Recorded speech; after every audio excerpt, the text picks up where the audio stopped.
Yo, yo, what up? What's good? I ain't let nobody know I was going live today. My bad. Well, we're gonna do a little live stream, y'all, episode. So we'll let people load up. We're on Twitter, YouTube, Facebook. No intro today. We getting right to it. I ain't got that long today. So we'll have a quick discussion since the first lady wanna invite somebody who came in second to the White House. We'll talk about that for a little while. What time is it? Like 5. Damn, my watch died. Y'all ain't tell me that. Gotta put my watch on the charge. 5:22.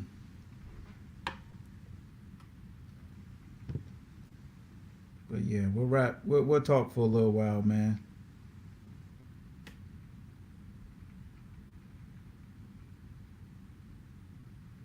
Also, if y'all don't know, Caitlin Clark got interviewed and said that Angel shouldn't have got criticized for the trash talking. Trash talk is part of the game.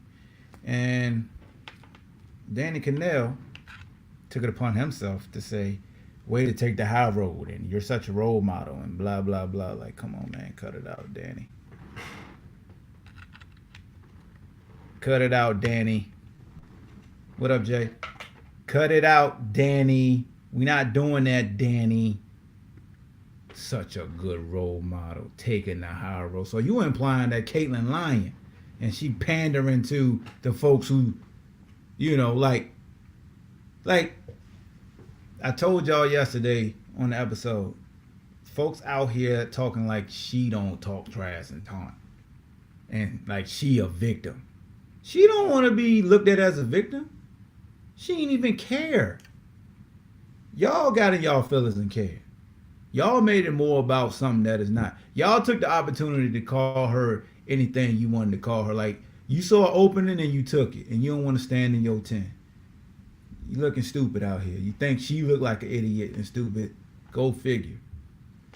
I mean, you got men, you got men that just lost their mind. Lost their mind on social media. Y'all supposed to be the mature ones. Y'all was acting like some damn kids. You was Johnny in the middle of the aisle in the grocery store having temper tantrums. Your mom and like, Eric, Eric, Eric, Eric, Eric. Y'all was no, no, no, I'm not leaving. No, no, no, no, no. No, I'm not leaving. No, I want my Fruity Pebbles. You was that kid. Yeah, I know. I could tell. The Twitter fingers get active, boy. Y'all get active. They wanted to call Angel the N-word. They wanted to, hey, listen, if they was allowed, they would have did it. If you gonna call her a effing idiot, you're a grown man, bruh. We got grown men out here calling a shorty a effing idiot over a game. Not some real life stuff. Not something that can, like, you got people who see somebody that'll shoot up a school and try to, like, empathize with them. But let something happen in the game and they call them freaking idiots. I mean, they really cuss them out. Let you tell it. There's a lot of, like, I don't get it, bro. A lot of y'all be out here just. But hey, keep speaking your truth though. We like it. There you go. Don't hide. Just do it. Like Nike says, just do it. It's funny you use the name Eric because my brother Eric was bad as shit. Shout out to your brother.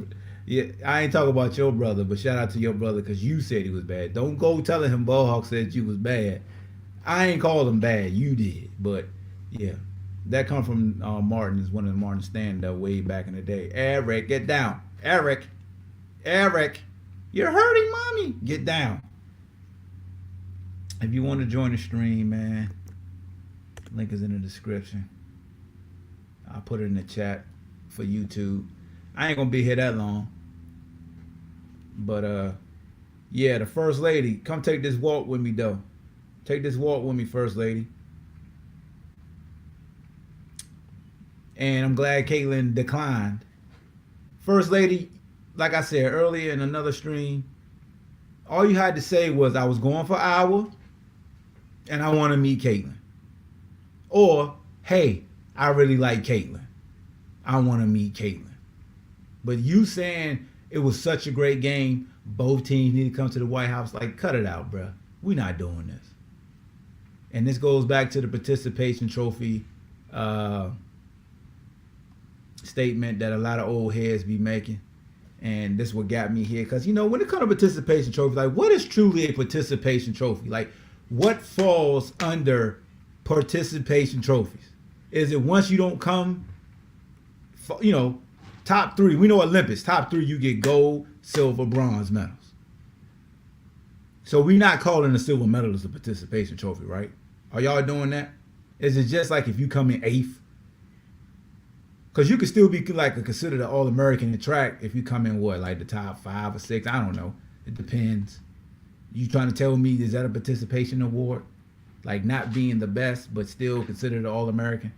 Is that participation? Like, what is participation? I need criteria. I need a breakdown. I need to have this discussion. Because a lot of things just be thrown out there. What's a participation trophy? Speaking of participation trophies, let me let this guy up.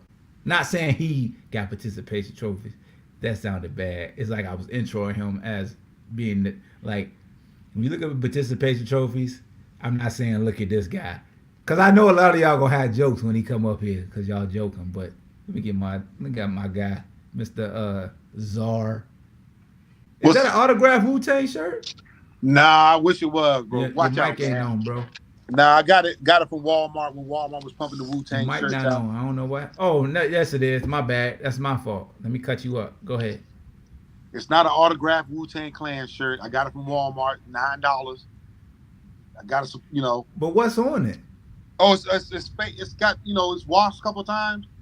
Oh, so the paint came off. It actually looks more. It looked like you got autographed. Yeah, it looks like more of an official Wu-Tang Clan, Yo, that's fire though. Yeah. It got a little something. Man. So from our vantage point, bro, you can say, yo, Raekwon signed it, Method Man signed it, because we wouldn't know. I'm not gonna lie like that, bro. Why? You lie. Hey, yo, that Twitter space today you was capping. Shout out to Spody and her fucking around. That's the name of the Twitter space. Salute to Spody and the fucking around. What do I owe the pleasure of D, man? Hey man, I want the definition of participation trophies. Participation trophy? Yeah. You trying to fire me up today, man? Yes. Okay. Yes. We going back there? Yes. Have some. So what's I caught the wait a minute. Are we officially on the Ahmad Hawkins show? We're official like a referee whistle today. Okay. Hey, my beard growing out. Yeah. Africa's best herbal oil. Okay. Good stuff. It's working? Yeah, bro. Yeah. Do like this and see if we can hear it. Because we can't hear it. It's working. Hold on. Rub it. Oh, yeah, we can't hear it. Good job. It's soft. Stupid, bro. Nah, man. What's the subject, man? You said participation trophy? So the first lady, Miss Biden, she really wanted Iowa to win. I'm going to just put words in her mouth. Y'all can quote me, okay? I said it. She wanted Iowa to win. Iowa didn't win. She liked Caitlyn. Caitlyn's a phenomenal player, All-American, just a sophomore. Got to go back to school because you can't go to the WA unless you're 3 years removed from high school. They lost. She want both teams to come to the White House now because it was such a great game. 9.9 million viewers. She want both teams. I ain't never seen a runner-up get invited. Only runner-up we beloved in this world is Rocky Balboa when Apollo beat him in the first one. And also Creed when his ass lost the first movie too. Can't leave that out, Michael B. Jordan. Your ass lost. You're terrible, man. He did. You're terrible. But he wanted, the second one, he got his revenge. But he just like Rocky. When we gonna get the rubber match? Apollo died. We never got the third fight. Mr. T ain't get the role again. We ain't get the third fight. Okay. Now he look at him, y'all. Look, he firing somebody right now. Let's look at him. Hey man, watch out, bro. I'm trying to be productive, man. Oh yeah, you multitasking. So check this out, man. I know where you're going with it. this has some nasty undertones. Just Oh, like I said, we're with the going game. back to the undertones. Okay, let's Yeah, get just it. like I said with the game, man. I mean, there's no written rule, right? We have never seen a runner-up join, go to the White House. You're right about that, Yep. but it's not a written rule. And to me, to me, this is what I'm thinking about. You ever thought that the White House they monitor stuff from afar? They saw the heat on social media. To me, it's a black and white thing. The people made it a black and white thing. You ever thought that the first lady or the powers that may be wanted to bring the ladies together in unity and show them, show the public, hey, y'all making it a black and white thing, them versus them, but they're here on the national stage together. That's one way you can look at it. The other side, I'm not saying you're part of, which side, Ahmad, but other side's like they're trying to. Shut that soft ass shit up. And the best man. Shut that soft. That's some soft ass shit. Shut that soft ass shit up. All that soft talking. I know you can do it. Really, bro? You got to. Just shut that soft ass shit up. Now you ain't with me. Go ahead, continue. Come on, man. You look. It's in bad taste if you ask me, but it's not wrong. Look at Sid. He in the smokehouse. What's up, Sid? But I'm not like, hey, I don't see nothing wrong with it. Why are you giving Iowa a pass now? I'm not giving Iowa a pass. I'm Yeah, giving you the are. first lady a pass. Oh, okay. We cleared it up there. Lady a pass. Let's talk about it. Yeah, let's talk about it. I knew that was gonna trigger you. Look, I'm giving the first Explain, please. because she wants. I gotta go get me some coffee for this one. She wants to show there's unity. That's all. She want to show unity. Yes, between like this country's been divided just that quickly. The country's been divided. Let's not act like it's not divided, bro. But it came even more. The division came up in a minor sports event between two predominantly teams. A team that's mostly black, African American, and a team that's mostly white. So let's take the glasses off because we saw what it was. Some white girls that can ball versus some black girls that can ball. And it's a rarity that the white girls will be able to be victorious in a match like that. Because personally, I thought South Carolina was going to blow the doors off. Okay. But we saw something different. So the country, like I said, is in the division. So bring the two up to show, hey, these ladies are joined at the hip and support each other. That's all. Do you see a problem with that? What was that word? What was that word you used again? Unity. Queen Latifah should be ashamed of herself right You now. a 19 white. Come on, unity. That's a unity. Queen Latifah should be ashamed of herself right now, and you should be too. Because how long did it take for you to think of that angle? He sat I on that said it all this night. morning. He actually thought about it. That's how I know you ain't shit. Hey, bro, I'm just saying. I'm speaking from the heart, man. Because, like I said, a lot of people on both sides. It's a bunch of super gremlins out there doing some bad stuff. You know what I'm saying? So you don't think? So you don't think Jill Biden did that to appease a certain group of people? Yeah, there's always a Gloves side. off, like you said. Okay, gloves off. Not a certain group of people. Do you think she did that to appease the white people in America? No, I think she did that for the women in America. Because look who the vice president is. Kamala Harris. Right? Kamala Harris is what? She black. No, she officially ain't black. She's Russell Wilson. Kamala Harris is not black. She's Russell Wilson. What's up, Bob? What's going on, brother? What's going on, Do man? you want me to say what Russell Wilson and Kamala Harris is? Because I'm going to be the term that you hate so much, unapologetically black. Let's be respectful of Ahmad's show. No, this is an uncut show, and he can speak. This is his view. I gotta make sure my camera's up, like the great Robert T. Green said. Making sure your This camera's is his leveled off. view. This is his view. He giving you his. You and I both know that Kamala Harris and Russell Wilson are nothing more than mutts. Okay. So And, don't call her black. Don't call her black. Don't do that. but that's what I'm saying. She's still a woman. Still a woman. So women got to stick together. And you have social media. I told you you're a So woman. so now, Kev, you trying to take the feminism angle? Come on, man. Which one are you going? Unity, feminism? Because feminism is definitely not unity. You know that. I know that, but still, the women have to stick together on this. So that's why they got invited to the White House. Now, the unapologetically black faction in our African American community is very upset. Okay? Why are we upset? Why are we upset? Huh? Why I are said we certain upset? pockets. Why? Why are they upset? Because Why? they don't think the white girls Wait, see it. but before you explain, I just hate when he Get says your the finger out the black. screen, bro. Get your fingers out the Stop screen. saying the black. Say you are upset. Stop speaking for us, man. We all apart. We all are together. No, it's no we. It's you. Yes, we as a people. No. Mike We as Taylor. a people. Mike Taylor. Thank Queen Latifah. UNITY. We as Okay. a people are together. And stop trying to be separated or segregated when it's comfortable. What? Yeah. You're the only one. Yeah. That's See, no. So now people got selective segregation. Mike Taylor, Wait. So you saying we as black people in America practice selective segregation? You gotta be segregated and apart when it's comfortable. You're comfortable right now. No, Kevin, Basically what I Kevin, just said. Kevin, none of us are uncomfortable. You're the one who keeps bringing up undertones. So that means that you're feeling a certain type of way.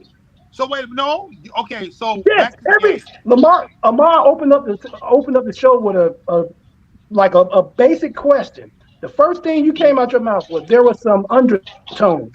There are some undertones. Come on, man. There are some Okay. undertones. When it comes to us normal black folks, there is no undertone. The right under phrase that you need to say is, we're getting under these white people's skin. Do what you do, bro. I mean, it is what it is. You see how your tone changed when he Exactly. takes that stance? Like, Undertone. You see how his undertone changed? You really uncomfortable, Do Kev. what you do. Do what you do. But when it He done comes, got uncomfortable. no, when it I'm with Ahmad. There has never been a time where I've gotten a participation trophy award. you didn't play sports. What the fuck you mean? Nigga, I played 4 years at fucking Kickertan, nigga. I was part of the I was part of the team that lost. Nigga, I was part of the team that lost to Robinson in the Group 5 championship. You was on that team? Yes, I was. 99. Was you the placeholder? So I got a question for you. No, I was second string. We sat here yesterday, or you sat up here yesterday with Mike and Ballhawk, and you said you said generally people make it a race thing, right? And it doesn't have to be a race thing. You came up here today and you said that you didn't think Iowa would line because of the. You said it yourself. Up, bro. Yeah, you was breaking up. Say it again. Can you hear me now? Yeah. You said Iowa wasn't going to beat South Carolina because of the race. You said it yourself. You sat up here and said everybody else, and you don't do it. Is what you said yesterday. That don't mean I'm racist. Mr. T. Green. You said it yourself. You said I don't do that, but you literally just did that on this show. That's true. Yes, you did. You literally just said South Carolina was going to beat Iowa, not because they were a better team, but because of the color of their skin. That's what you did. No, I didn't. Yes, you did. Yes, you did, bro. You said that. No, I did not. And I would like to point out, this game did not make the things a race issue. The people, media, and I said everybody else made a race issue. Hold on, Zar. I can play the clip. Play the clip. In this game did not mention race once, right? Nobody in this game mentioned race once. It was everybody outside of the game. Social media. The media mentioned race. None of these Oh, you breaking up, bro. Got that Cracker Barrel Wi-Fi. And that damn Cracker Barrel Wi-Fi that made your ass look like a hypocrite, nigga. Yeah, I'm trying to figure out how one thing doesn't, like yesterday it was one thing, today it's the complete opposite. No. Here we go, Czar. Here we go. So let's take glasses off. We saw what it was. Some white girls that can ball versus some black girls that can ball. And it's a rarity that the white girls will be able to be victorious in a match like that. We all yeah, I said that. But yesterday you said that it's not about race and we can stop making it about race. And you're tired of everybody saying that the white girl can't do this and the black girl can't do this and the Asian girl can't do this. I didn't say that yesterday. That's exactly what you said yesterday. You was talking to Mr. T Green and you said that on here. It was on here. Hey yo, don't you? But like now you backtrack and you say like so is it or is it not? And you said you're tired of people making it about race, and you were the first one to come on here and make it about undertones. Do I believe it? The game had an undertone, brother. The game How did the game have an undertone? Because, bro. And I'm not disagreeing or agreeing with you. I just want to know how. Sports has an undertone. I try to. Now, Kev, let me ask you this question. Does the game have an undertone, or did the media make it have an undertone? No, the game had an undertone. Bingo! That was the question I was going to ask. You think those women were worried about the white girl over there or the black girl over there? No, bro, they was going to kill whoever was on the other side of the court, whether they was white or black. That's how competition is. You kill whoever's on the other side of the court, the field, the rink, whatever the fuck it is. Man, bro, what? The media made it about the race. The media made it about the class list and the girl who didn't do anything wrong. The media did that. Caitlyn herself says I talk shit. Caitlyn herself says I've done what she did. She said it herself. The media made it about class list, and this girl didn't do anything wrong. The girl didn't make it about it. Angel said, you disrespected me, that's why I did it. And Caitlyn never said she didn't disrespect her. She never said she didn't say nothing to her. It's not a big deal, though, bro. That's them. I'm just saying, you're on here. Why are you bringing it up? Because you're on a platform like this where people are watching you, and this is why the media does what it does, right? People watch what's going on, and those narratives now go up, right? So you're on here setting this narrative, and if some dumbass is listening to you and takes your dumbass narrative, you up, my nigga. He just packed you up. What's my narrative? He just packed you up, my nigga. What's my narrative? He just packed you up. Let's stay on topic. Let's stay on topic. Don't save him, Steph. Keep going. But what's my narrative then? You literally just said it. You didn't think these white girls had a chance against these black girls in the sport. Is what you I didn't said. know. I didn't say that. Yes, you did. I just played the clip. I said the university as a whole. Like no, you didn't. Play the clip again. The team. Play the clip again. Yeah, play the clip. It still doesn't excuse that, bro. Yeah, because you know we're gonna prove you wrong playing the clip. I thought, and it's on paper. Goddamn, South Carolina, it was more athletic. No, you said black. Iowa, you said black. Man, what the fuck? You said it was a bunch of black girls, and nobody thought the white girls would beat the black girls. They were more athletic. That's the point. All right, so that's the word you're using now. You're using athleticism now. Yeah, if they were a code word for all black girls. Or you could just say South Carolina was the better team on paper. No. Remember, he came up with a term today. Selective segregation. Yeah, selective segregation. I ripped you a new one. Golly, man. Nah, dog. Jokes ain't gonna save you, dog. He packed you up. Paint a picture, but you ain't got no more paint, bro. You went around the world in 20 days, but you still ain't prove a point. He packed you up quick. No, ain't no packing up. He ain't got no UPS box. Stop that. Nah, that's lame. Nah, I got the FedEx box, and you gonna be handling it later. That's lame, bro. Stop that. The whole point is this: the first lady wanted to bring the young ladies in unity together. In unity. She wanted Iowa to win. It's exactly what Ahmad said. She wanted Iowa to win. They didn't win. No, ever, never. Yo, there's been other racial issues in sports where the president didn't bring in anybody for unity. So why all of a sudden is this unity? Yeah, because bro. Nobody's ever done that before. Wait a minute. Even Caitlyn saw through that. Kev, it's the term that you hate, but you take advantage of whenever you can. Selective outrage. I'm getting a selective outrage right now. White privilege. Just like you said, black people practice selective segregation. She I wanted ain't never them to gonna win. forget She that. was upset they didn't win, and she didn't want to meet Iowa's team. Let's be real. She wanted to meet. She wanted to meet Caitlyn, She bro. didn't want to meet Iowa's team. That's She's fine. a Caitlyn Clark exactly fan. what Caitlyn said. Exactly what Caitlyn said in that interview. Maybe I can meet her at another date on other circumstances. Is it Boom. That's all that needed to be said. She needed to come out Let her and finish, bro. she should have said, "Congratulations to those LSU ladies. They played a great game. We will see them at the White House. I would love to meet Caitlyn, and that will happen in the future." That's all she's got to say. Where is the rule written that they cannot visit? When have they ever had a runner up there? No, where is the rule? Yo, Czar. I'll give it to you. All right, Czar, check this out. I'm gonna answer your question. There's no written rule, but show me when they have had runner-ups visit with Oh, right. So that's the loophole. That's the loophole. Oh, it's a loophole. Now, watch this. Watch this, Ahmad. Okay, now, Kevin. My bad. Czar.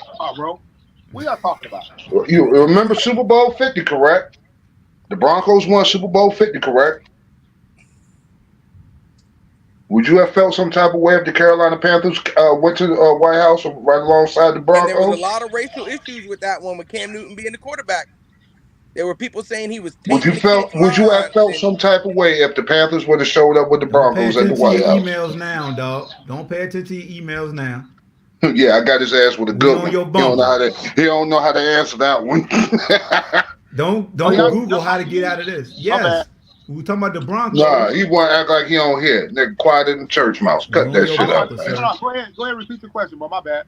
I know you're Super Bowl 50. That's the one that's the most recent one that the Broncos won, correct? Yeah. Would you have felt a certain type of way if the Panthers would have showed up to the White House with the Broncos? No. You're a goddamn lie. So how you gonna ask me a question and then try to answer? Liars. Because I know, nigga, you ain't doing that just to stick with the narrative that you painting right now. The White House is for the winners. It's always been for the winners. It'll always be for the winners. Look, you get a ring when you win the AFC Championship game. Oh, you want to do some debate? You don't get a ring for losing the Super Bowl. You get a piece of the net and you get a trophy for making the Final Four, for winning the Final Four. After that, you've won your conference, right? Or your division, whatever they call it. Is it written? They call it a region, right? You get your trophy for winning your region. There's no more regions after that, right? You can't win anything else other than the national championship. There are unwritten rules in these sports where you don't get participation trophies, right? NFL, you get a ring or a trophy for winning the AFC, NFC championship games and the Super Bowl. That's what you get. For basketball, your East-West trophy and finals. Nobody else gets a trophy, right? And the White House is for the winner. They're not rules. They're unwritten rules. Nobody's ever done it. Just like there's unwritten rules with handshake deals and all of that other bullshit. So can I ask you a question real quick? Yeah, let's hear it. So if you... I'm not going to ask you. That might piss you off. No, answer. No, that might piss you off. Now you got to ask it. No. I'm not. Ask it. That's really going to piss you off. You ain't never been afraid to piss me off before. I got a question. So you're saying, what you're saying is this. You're saying that there are rules that are not written that you should not go past. Correct. And you're saying one of those rules was violated by the First Lady. Correct. Okay. So is the First Lady a what? A Democrat or a Republican? It doesn't matter. Yes, it does. But she's a Democrat. No, I don't want to make this political. No. Answer the question. She's a Democrat. Okay. Democrats usually do what? They want everything for everybody to be equal, right? So answer the question, bro. Sure. I don't do the politics, but okay, yeah, but that's what they do, right? If that's what it does. I don't. Okay, sure. That's what you're getting at. So I'll give you the answer. Wait a minute, bro. Wait a minute. Let me put my phone out. I don't want my phone to go out. Democrats are all about inclusion, right? Sure. So no. Answer the question, bro. I'm gonna put the face on this box. I'm gonna send your ass on your way. I'll give you the answer you want and say yes. The First Lady included everyone. Okay, so it's not about a race. She didn't. I'm about to get. All right, I'm about to ask you the same exact question. Everyone. I'm about to ask you the same exact question. Wipe your forehead, bro. You can see that. So Czar, Obama was a Democrat, right?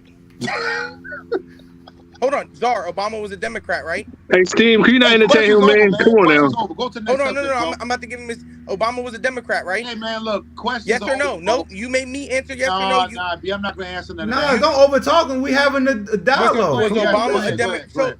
Was Obama a Democrat? Yes or no? I think so. Did he ever invite the runner-up to the White House? We don't know. We don't know. All we know is what was brought to our forefront. We don't know what happened. We don't know about the. All right, so I got one even better for you. Let's stay with this presidential term. Okay. Yeah. How long has Biden been the president? 4 years, I think. Has his wife ever asked to do this before? No, I don't think Even so. better. Unofficially, I don't know. All right, so why she asking now? Because she wants everyone to be included. Why now? The losers I don't could have know. been You gotta included ask for her. the I don't know. NBA championship, the NHL Because the championship. country, Exactly. the country was heating up, and I applaud her. The country was heating up 2020, negatively. So she says, you know what? Let's bring these ladies together to show we are unified. There's just no way you twisted that. Unified. There's no way. We are a unified front, no matter we're white and black. We're Hey, yo, unified. how you say that with a straight face Hey, without Kev. laughing? Hey, Hey, bro, Kev. you You do me a favor, Kev. Kev, do me a favor, Kev.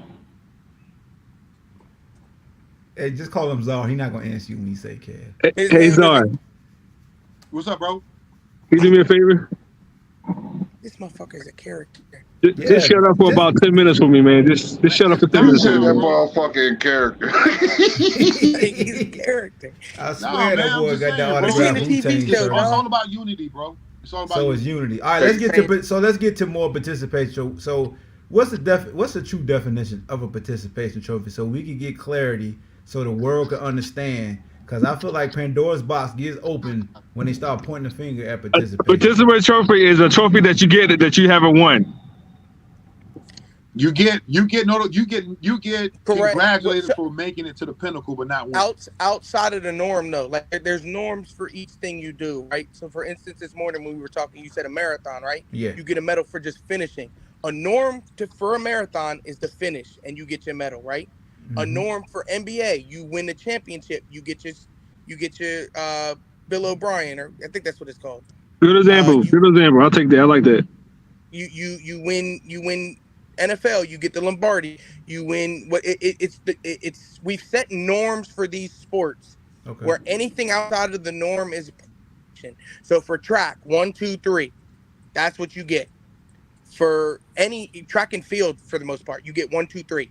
Anything after that is out of the norm, right? Being recognized as an All-American, like you mentioned earlier, is not out of the norm.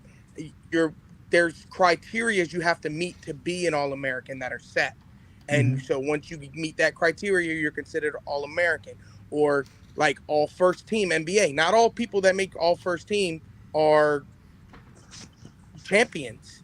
They have performed at a high level to be named All NBA. So it's whatever the norms we have set. As we've been playing the sports for how long at this point? I mean, it varies, but they've been played for 50 plus years for all of them. Most of them 75 plus. There's norms that have been set that anything outside of those norms are participation.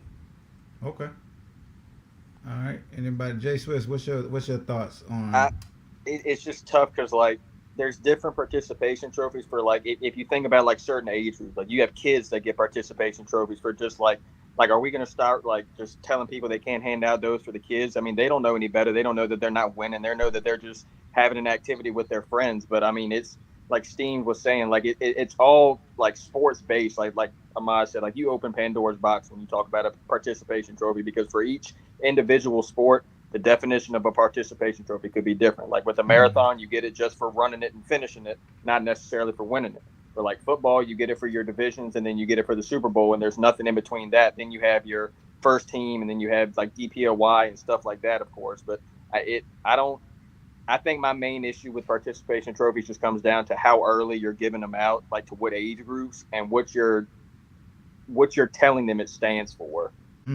I think that's my only issue with participation. It's like, hey Hawk, when you was playing Little League football, did you get a participation trophy? Because I never got it. I don't want to know when they start doing that. Yeah, we had banquets at the end of the year. We have I banquet. got it for basketball. Yeah, but we only had in the I only got banquet. In the participation banquet. trophies as a In kid. the banquet. Awards usually.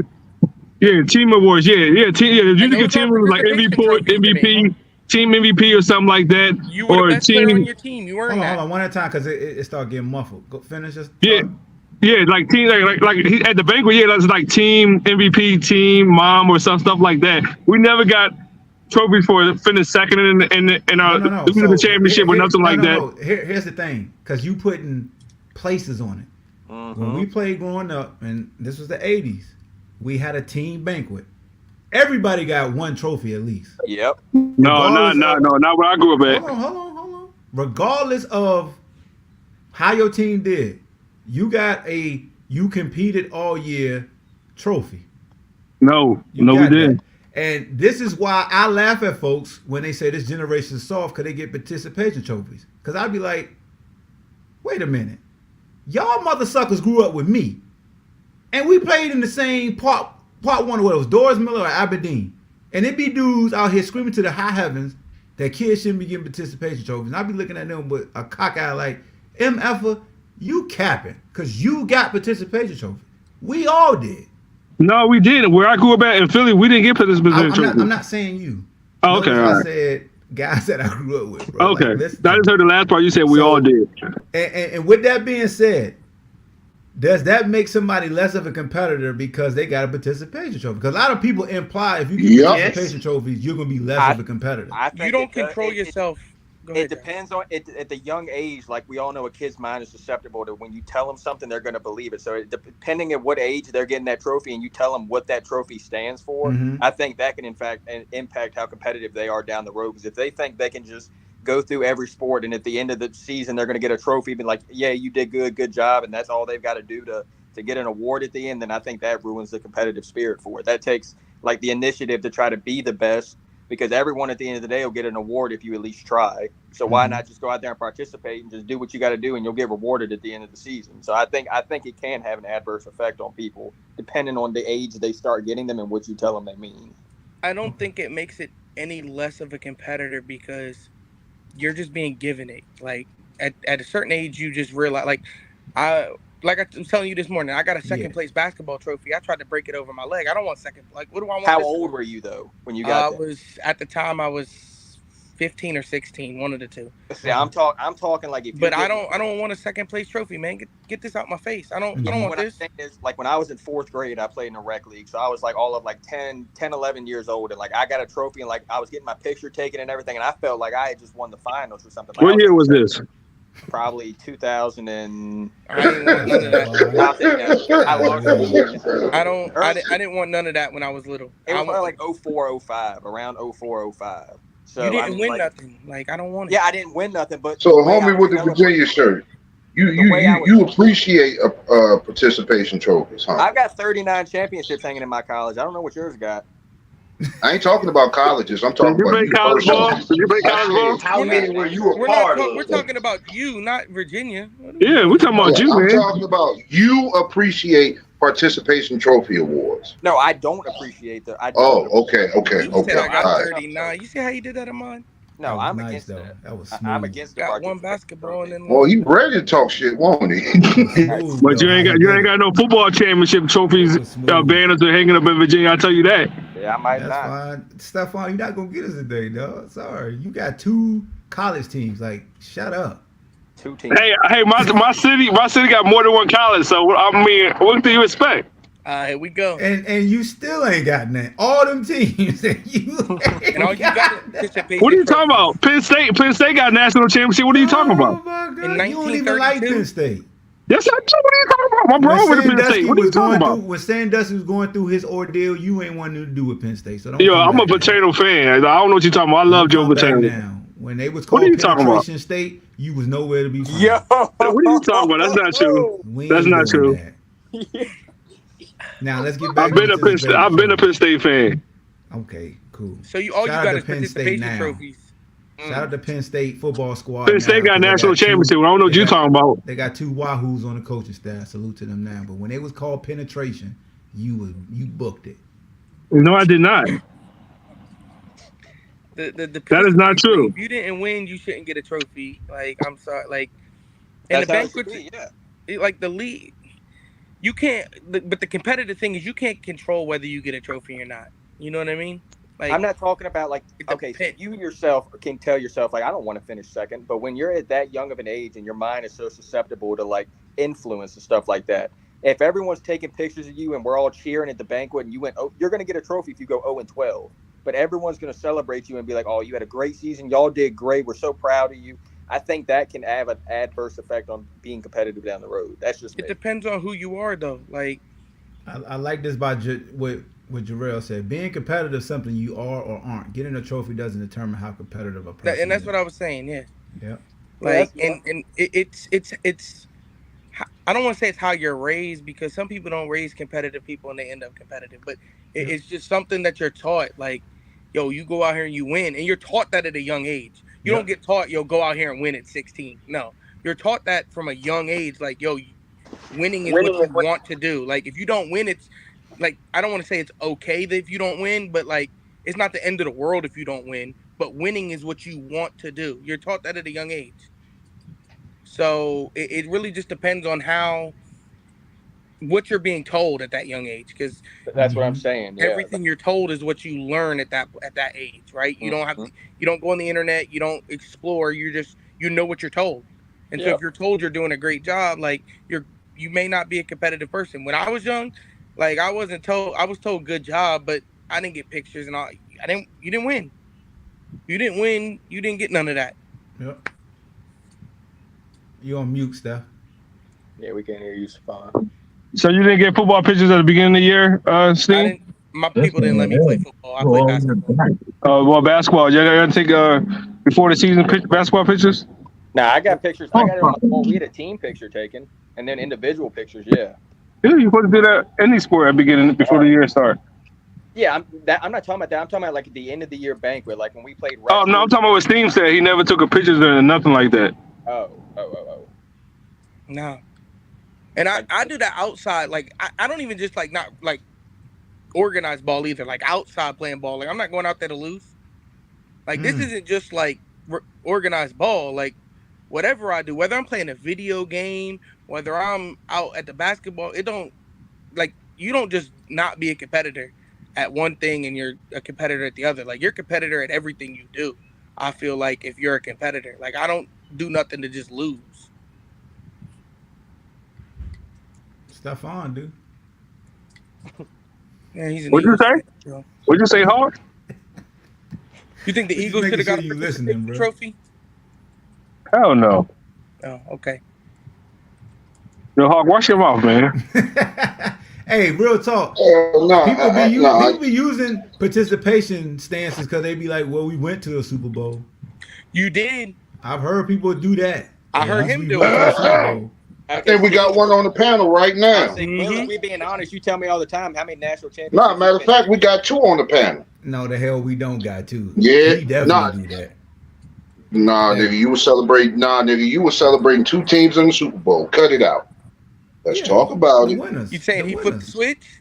The winners. Look like you got an Eagle hat on now. You got the green on. Almost. Don't play with me, baseball nigga. Don't play with me. But nah. Hey, Steam. So, Alex got a statement for you there, Steams. He says, Steam, you can't hoop. You got to stop bluffing, bruh. I mean, I've told you where to pull up.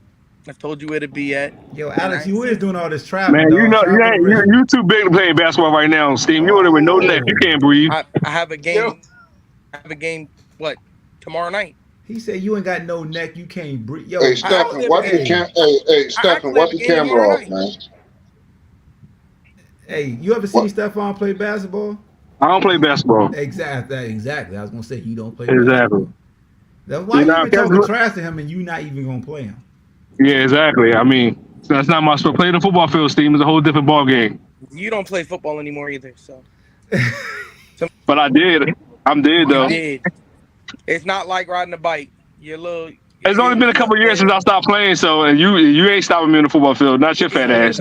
Playing Damn. you're 35, Y'all. 40 years old. Hey yo, why y'all be trying Steve's like he a easy win, man? I'm telling you, he gonna headbutt the hell He's out an of him. easy winner. He's an easy winner on the football field with me. Steve's I'll like tell you that. USC. Steve gonna put your ass in the Cobra I clutch. mean, or what do you something. consider easy win? Like, I'm confused. Like, Nigga, you too fat. You can't catch me. You're not doing nothing. So so you're not gonna try and run me over? Is what you saying? No. no, that's just stupid. Are you tripping?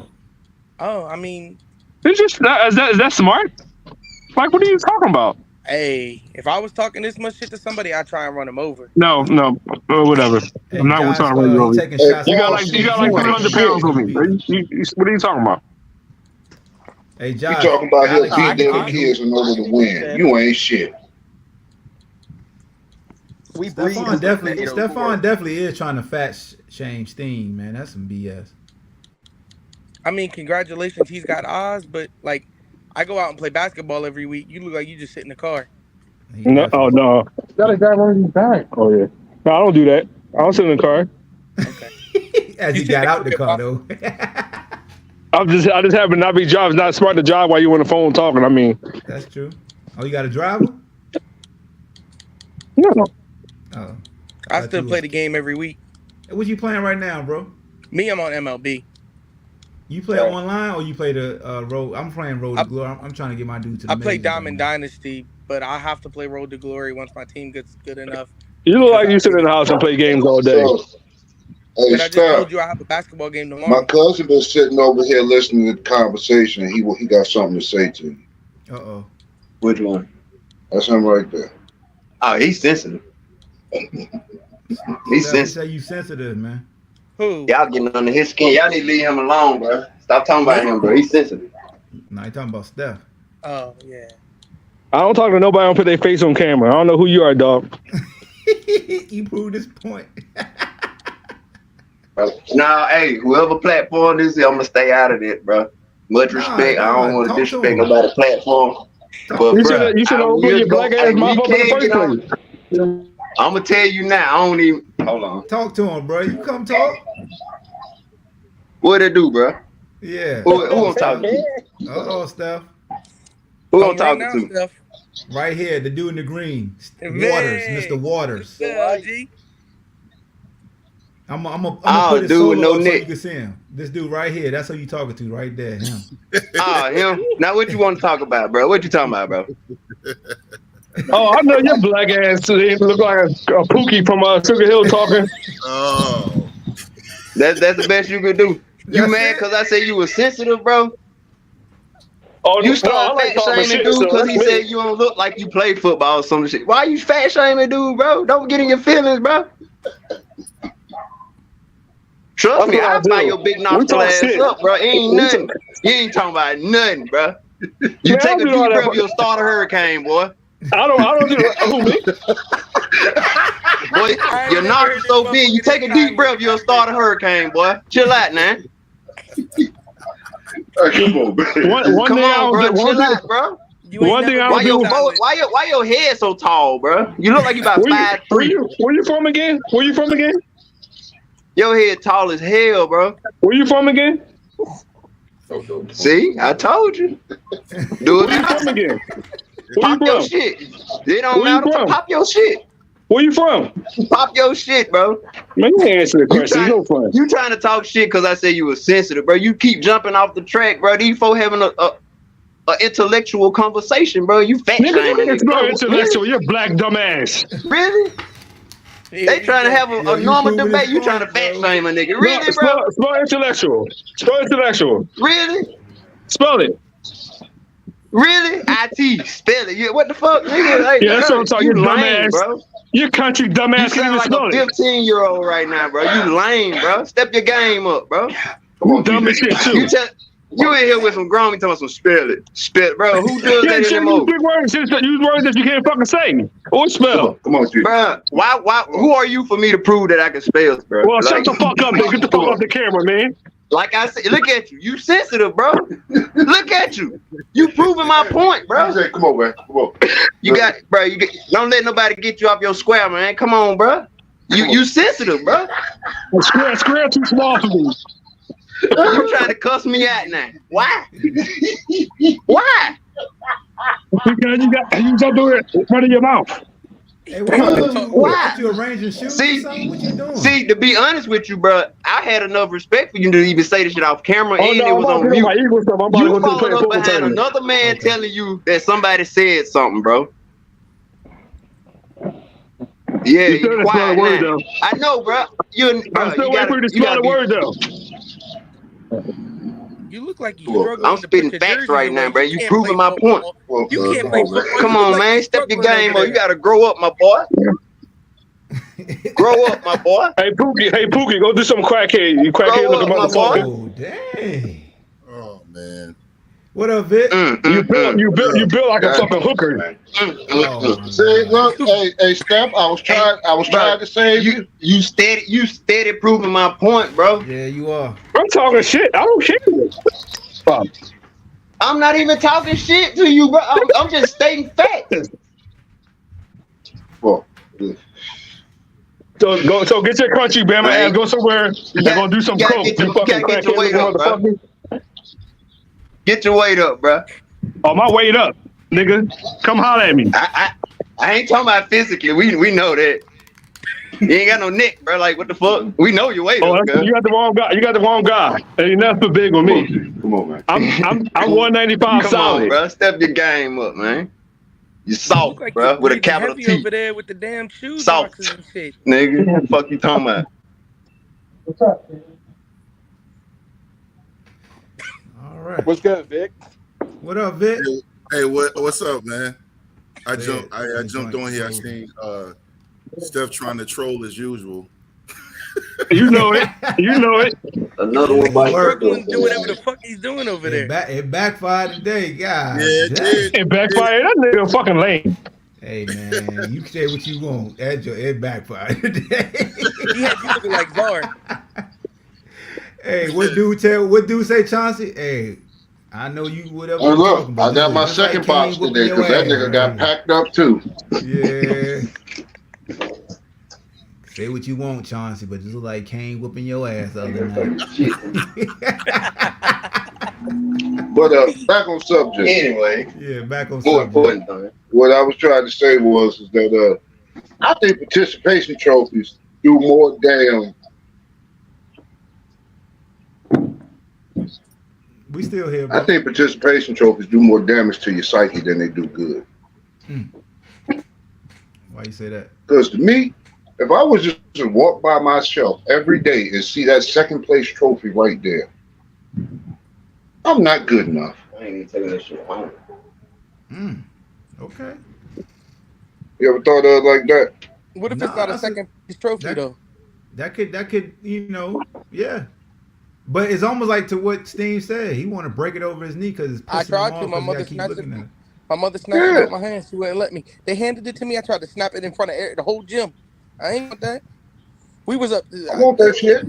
Because when you go to states, if I'm not mistaken, like in basketball, do you get a runner-up trophy? Some of these sports you get a state runner-up trophy. High school. Yeah. Yeah, you get a little like one of the little like medallion type joint. You get a second place. Yeah, you do. You get runner-up stuff. I don't want Yeah, that.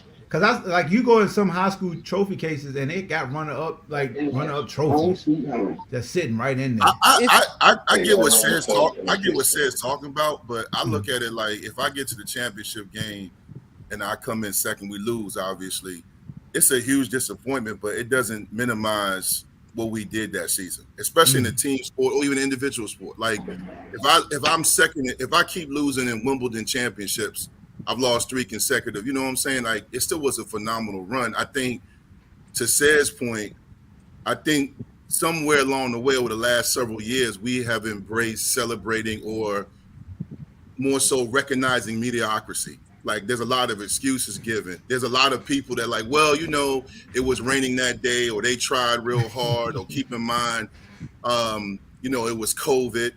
Or my quarterback didn't have an O-line. Yeah, I just think I respect, like, I remember in high school, Hawk, you and I went to school together, but I remember we playing football, wherever you were in the locker room, the barbershop, people used to clown the Buffalo Bills. It was funny, but like, if you look about 4 straight Super Bowl appearances should not be minimized. But at the same time, I know Jim Kelly and them boys, Bruce Smith, wanted that chip. But it doesn't take away from the fact they won 4 straight AFC championships. Now, when it comes to like college and high school and even especially youth sports, again, I played for the Aberdeen Raiders. We had a standard of excellence. So like if you didn't win the championship, especially at my high school, if you didn't win states, it's almost like you didn't do anything that year because the standard had been set. But now you look at a lot of like college and high school, people are like, oh, even youth ball, they like, well, they went 5-5, but they played hard. I'm like, that's true, but they shouldn't get anything except come back next year and work harder. I don't know why that changed, but it just seems like it has. You know what I'm saying? I think the main thing that's come of this was with the whole inviting. I know why. With Iowa coming to the White House, and I think people are upset that sometimes the runner-up, second place, or whatever you may call it, get as much celebration and attention as the winners do sometimes. Like if you were to look at like if the Chiefs played someone in the Super Bowl and the Chiefs lost, for instance, people will still talk about the Chiefs like they're this juggernaut, like they're this amazing team, but you won't hear as much about the Super Bowl winning team. You'll still hear all this coverage and celebration over like the one Patrick Mahomes or something. That's just like how Iowa is. They got Caitlin Clark, and she's going to be celebrated for her amazing run, but everyone's not going to talk about how great LSU played that whole tournament. It's just going to be overshadowed by Caitlin Clark's historical little run that she went on, which was great. Hey, Jay. Yeah. No, I'm sorry to interrupt. I didn't want to lose my point.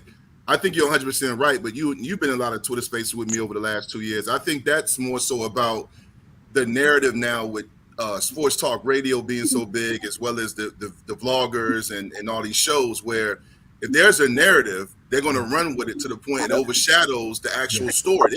There were so many stories.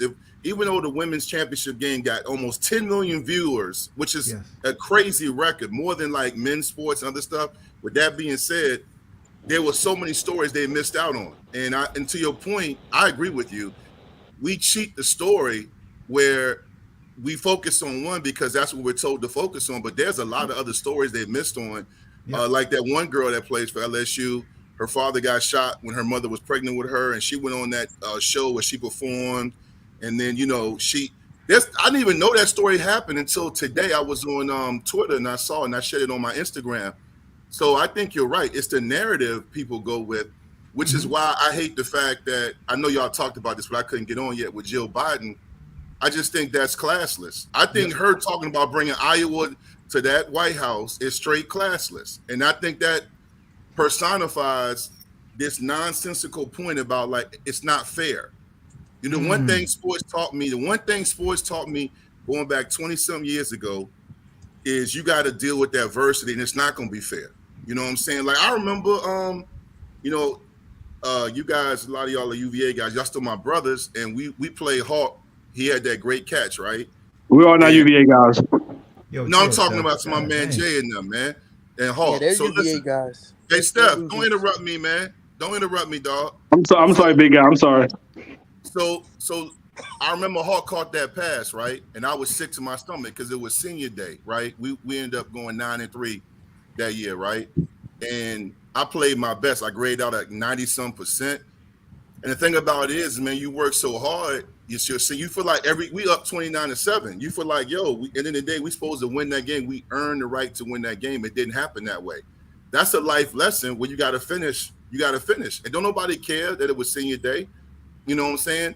But at the same time, years later, when Hawk jumped on my podcast, I didn't realize he was celebrating the death of his cousins that were murdered over in Smithfield and Isle of Wight County. But there was a story there. But so in his mind, and I'm sure his family felt the same way, he deserved to win that game. But the reality is no one deserves anything. You got to go out and take it. You got to earn the right to go to the White House. You got to earn the right to be featured. It's too much, to me, to Sarah's point, it's too many people in the media, and this started kind of during the LeBron era. It's not his fault, but there's too many people in the media that are anointing and claiming. My cousin just said that shit, Dwight. Yeah, they proclaimed it. He just said it. It started in LeBron's era. He just said that shit. Don't blame my guy. Go ahead, my bad. Don't blame my Nah, guy. Steve, I like LeBron too. I know Vic. I'm just saying, like, it did start where it's when media started covering high school sports and middle school sports, they started ranking guys to rivals and 247. Mm-hmm. It was a lot of proclamations and anointing where there's a narrative, to Jay's point, about it overshadows the story of the actual winner. Like, if you think about it, the narrative right now, besides the White House, Jill Biden, is also the fact that Reese waved or whatever and trash talk, where at the end of the day, that's not the story. The story is LSU had 9 new players and went to the Final Four and won a national champ. 9 new players. 9 new. They're not talking about that. They don't bro. talk about how Reese got the double record this year. Well, and the other thing is transfer portal. And I want to go back to what Ahmad said about like their second place trophies in the case, right? I feel like if we consider that, like, I feel like that's not a participation trophy for the fact that schools are recruiting, right? Like, a second place trophy to me means nothing, right? A second place trophy when recruiting may mean something. Like, hey, we finished first 1 year, second 1 year. Like, it shows that you're up there and you have a chance to be up there. And if you seize that opportunity, you can be one. Like, if you're that great, you can make us one. So Steve, you don't. So I don't know your whole. I know you from the Twitter space and stuff. But in your career, when you said second place, you don't. Not that we celebrate second place, but you don't appreciate as you get older. Like, if you had a really good season, y'all finished second. Like, you don't appreciate that. That's more of a personal thing. Like, hey, I had a good game, or that's more of a personal, like, good season, good game. But if I had a good season or a good game, I want to win. Like, it diminishes that good season or good game to me if you don't win something. Personally, like I said, for me, and that's a personal thing. I think for like schools, like for Iowa, right? Or let's go to men's basketball, right? 3 of the 4 teams that were in the Final Four had never won a title before, right? So if getting to that title game means something to the school, I feel like it doesn't mean anything for the players on that team if you don't win it. If I was on the team, but it means something for the school when you're recruiting these players, whether it be college, high school, because high schools will do it now where they recruit players. You can show people that you're at this tier now and you need something to take you to that next level, and that player can be that next level. So I'm here, you can take me here. And if you make that player believe that they can take you from here to here, that's what it's about. So those second place trophies do mean something in a sense to the schools or the team, I guess, but not the individuals that were on the team, because I got second. I leave, you bring somebody else in, I still got second, whether you win next year or not. So I can see that stance because we look at college football, bowl games now. Everybody say bowl games is like participation, but they use bowl games and the streaks of we've been to 5 straight as a recruiting tool of, hey, that means we're winning set amount of games at least, and you could push us to now the top tier bowl games, the bowl games where you start getting $1 million payouts versus the 6 figures. So because in a sense that is a participation. You ain't even win your conference championship, but you're celebrated for winning 6, 7, 8 games.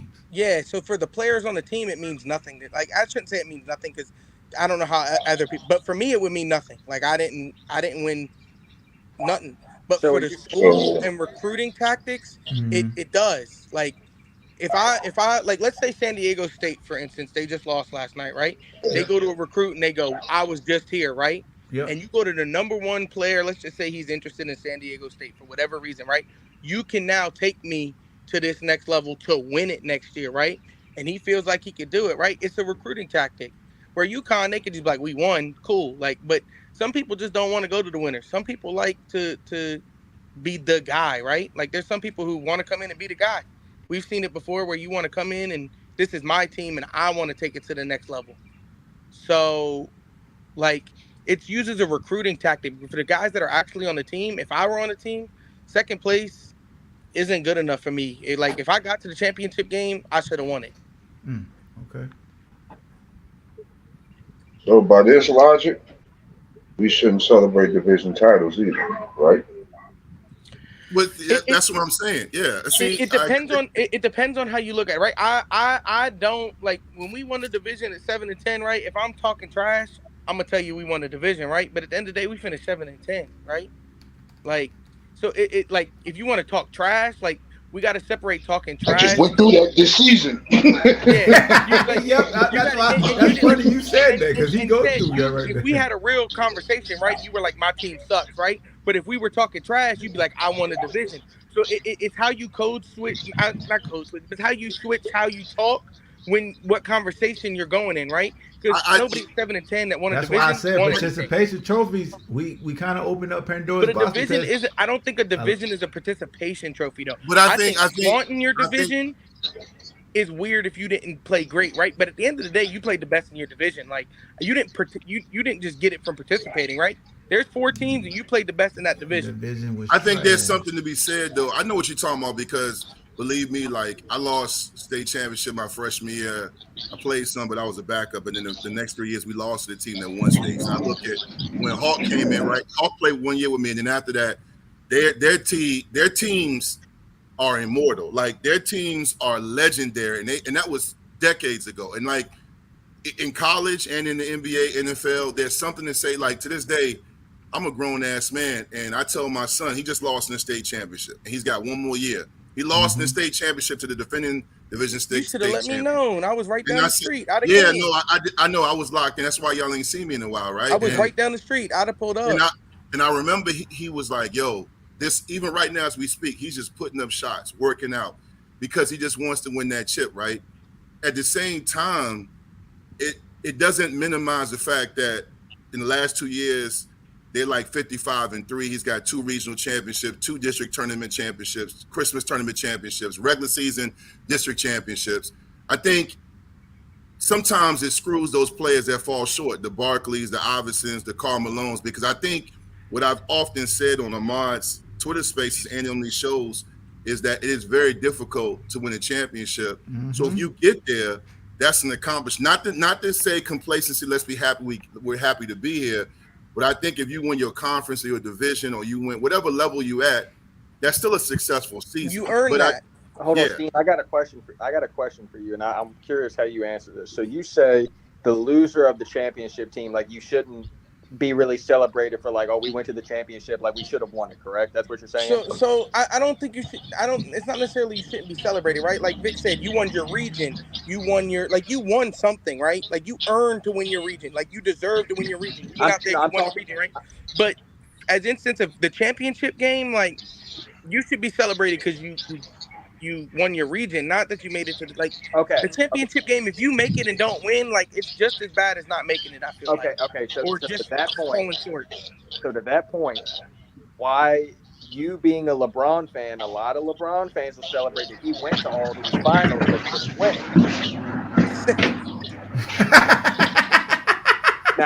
So the reason that being, look. So when we talk like personal, we're talking personal, right?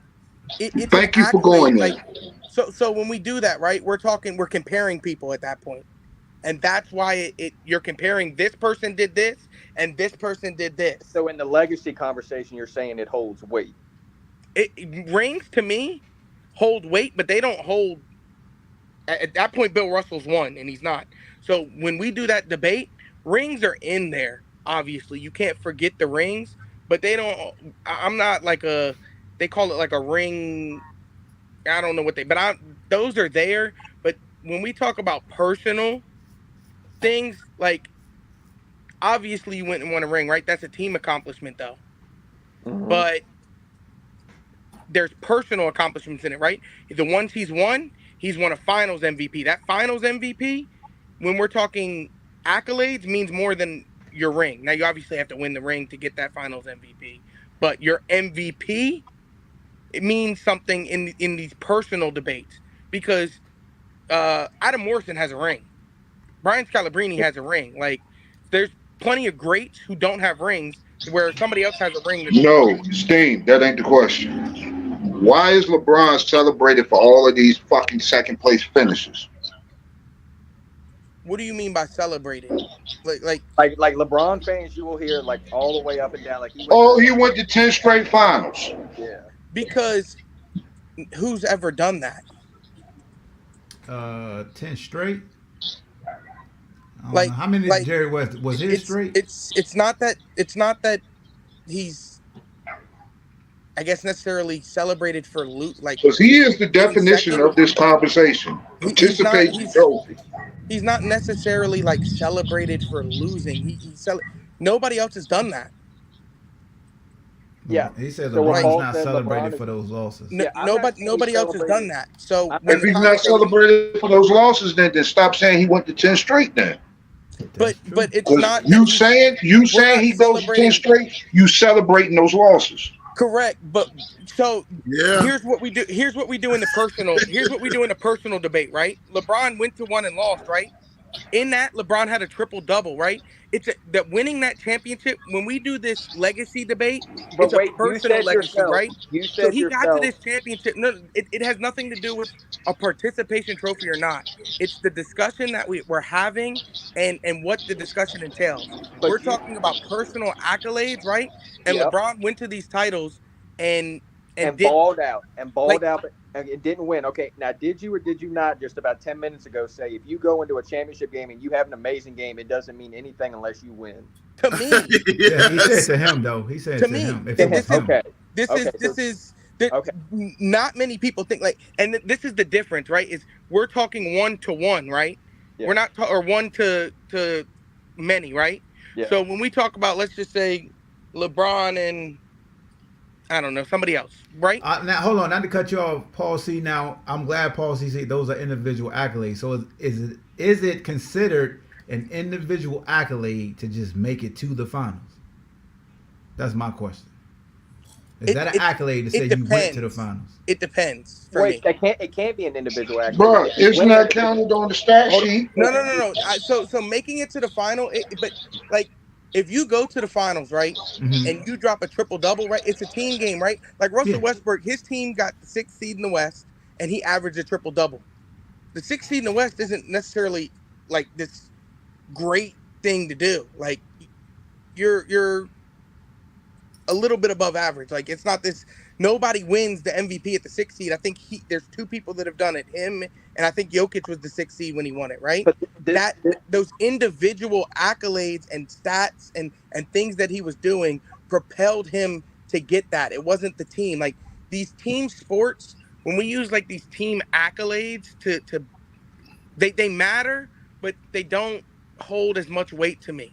Because like I said, LeBron. But hold on, but Steve said since I've been on, he 3 for 3. He's in his bag today. Said's in his bag because the LeBron point is very valid, not just with you, Steen, but with the LeBron stands and the people in the media. Because if you think about it, to your theory about don't celebrate second place and participation trophies and all of the other stuff, then LeBron should not be in the GOAT conversation. He shouldn't be celebrated for going to the finals and having a very bad losing record. It's different when you're doing 1-to-1. But not hold on, team to team. To piggyback what Dwight said before I lose my point, if you're going to celebrate, if you win the championship, it's considered a team accomplishment, and if you don't win and you just make it, it's an individual accomplishment. No, not making it, but what you do in that finals is your individual accolade, like not making it, but going in there and averaging a triple double or going in there. Like we blame LeBron for the Dallas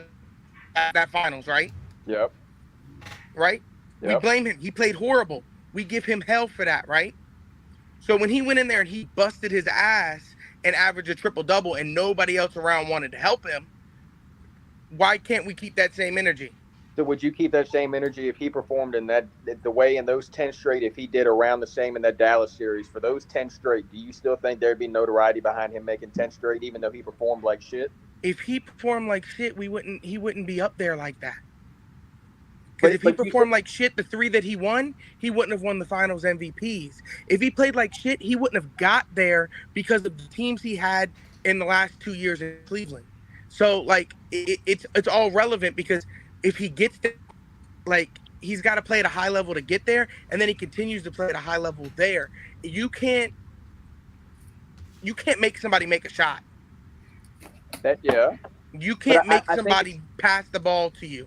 I mean, you it's can. tough to have the conversation though, because if you win, it's a team accomplishment, and if you lose and do good, it's an individual accomplishment. Yeah. No. You losing is a team. Like you got that loss. That's a team. But you played well. Sounds like an accountability issue. You have to get some like credit for playing well. Like okay, so to that what we do. So what we do, right? When teams play well and they win, we'll diminish it and we'll be like, well, so and so didn't play well. Like for the Celtics, for example, when the Celtics will win, right? You'll be like, well, Jaylen Brown played better than Jason Tatum. Jaylen Brown won them that game. But that's okay. No, I see what you're saying. But that's us arguing in the Twitter space or in the group chat. But going back to the point of this show about participation trophies and celebrating mediocrity or making excuses, to some degree, your point is valid about how you feel regarding second place. But then it kind of switches up with LeBron. But I like what you said about mediocrity, right? You said celebrating mediocrity. Well, even just going the fact to that or celebrating just double in a 7-game no, not just mediocrity. I apologize. Just celebrating the fact that you almost got it. Like so this all stems from Jill Biden contemplating inviting Iowa to the White House, right? And everyone, the traditionalists and everybody's like, nah, including myself, like, no, that's not what we do. They didn't, and it wasn't even like it was a buzzer beater. They got housed. They got smoked. Smashed. They got smashed. But there's people that side with Jill Biden because of Caitlin Clark. Like it's this whole thing, and this is not the first time the media or the talking heads have pushed to celebrate someone's effort. There was talk, to your point, Steve, about LeBron. I distinctly remember against the Warriors when Kyrie got hurt and Kevin Love got hurt. There were people pushing, saying LeBron should get the MVP of the finals because of his effort. And he, like Jerry West, be the second guy to ever get the finals MVP in a losing effort. See what I'm saying? And with that, like my only pushback to why he should, and I think Steph should have won it. But my pushback to like an argument of why he should have won it, you gave the guy who guarded him and stopped him the MVP. That's why he got the MVP. He guarded him and stopped him. He didn't. The guy had a triple-double, right? I appreciate that, Paul. I appreciate that. That finals MVP should have went to Steph. Andre Iguodala didn't stop or slow down or do anything that series. So, and that's the thing is, I don't feel like that. And this is where I he slowed LeBron down once he started guarding him?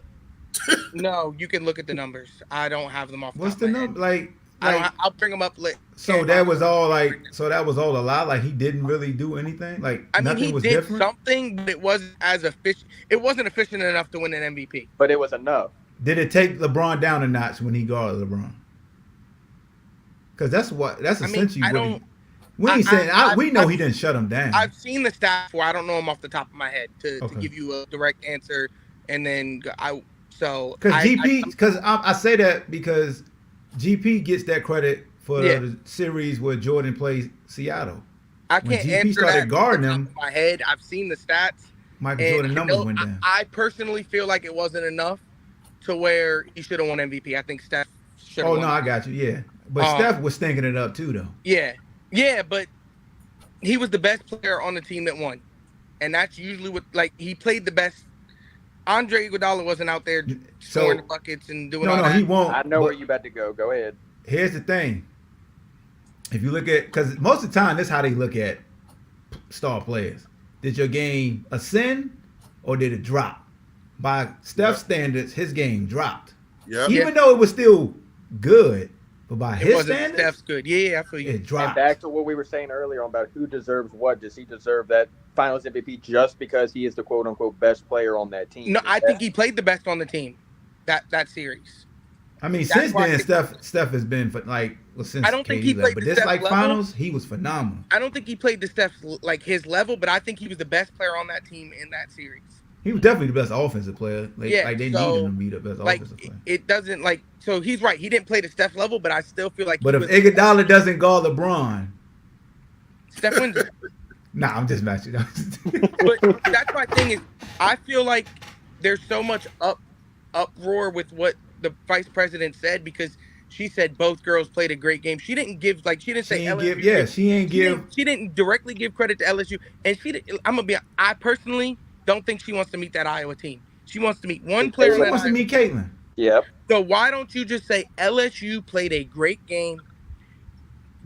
Then kind of leave it at that. Yep. Finish that thought process, and then go in. I think Caitlin's been great this whole tournament. Guess what? I would love to meet her. They said Jill did it for the Iowa votes. They said she's trying to get some Iowa votes. Yeah, but look, you know what? and Czar, I see Czar shaking his head. I'll be quick. The thing about it is that I still think it's a slap in the face to LSU because they dog walked Iowa. This should not even be a conversation. They dog walked them, and on top of it, it wasn't even a close game. And they're taken away from the fact that LSU's coach outcoached them. Their bench 100%. Played above their head, and LSU are the national champions. I just think it just takes this Angel Reese season was special. Yes. No, she didn't have a game under a double-double in the tournament.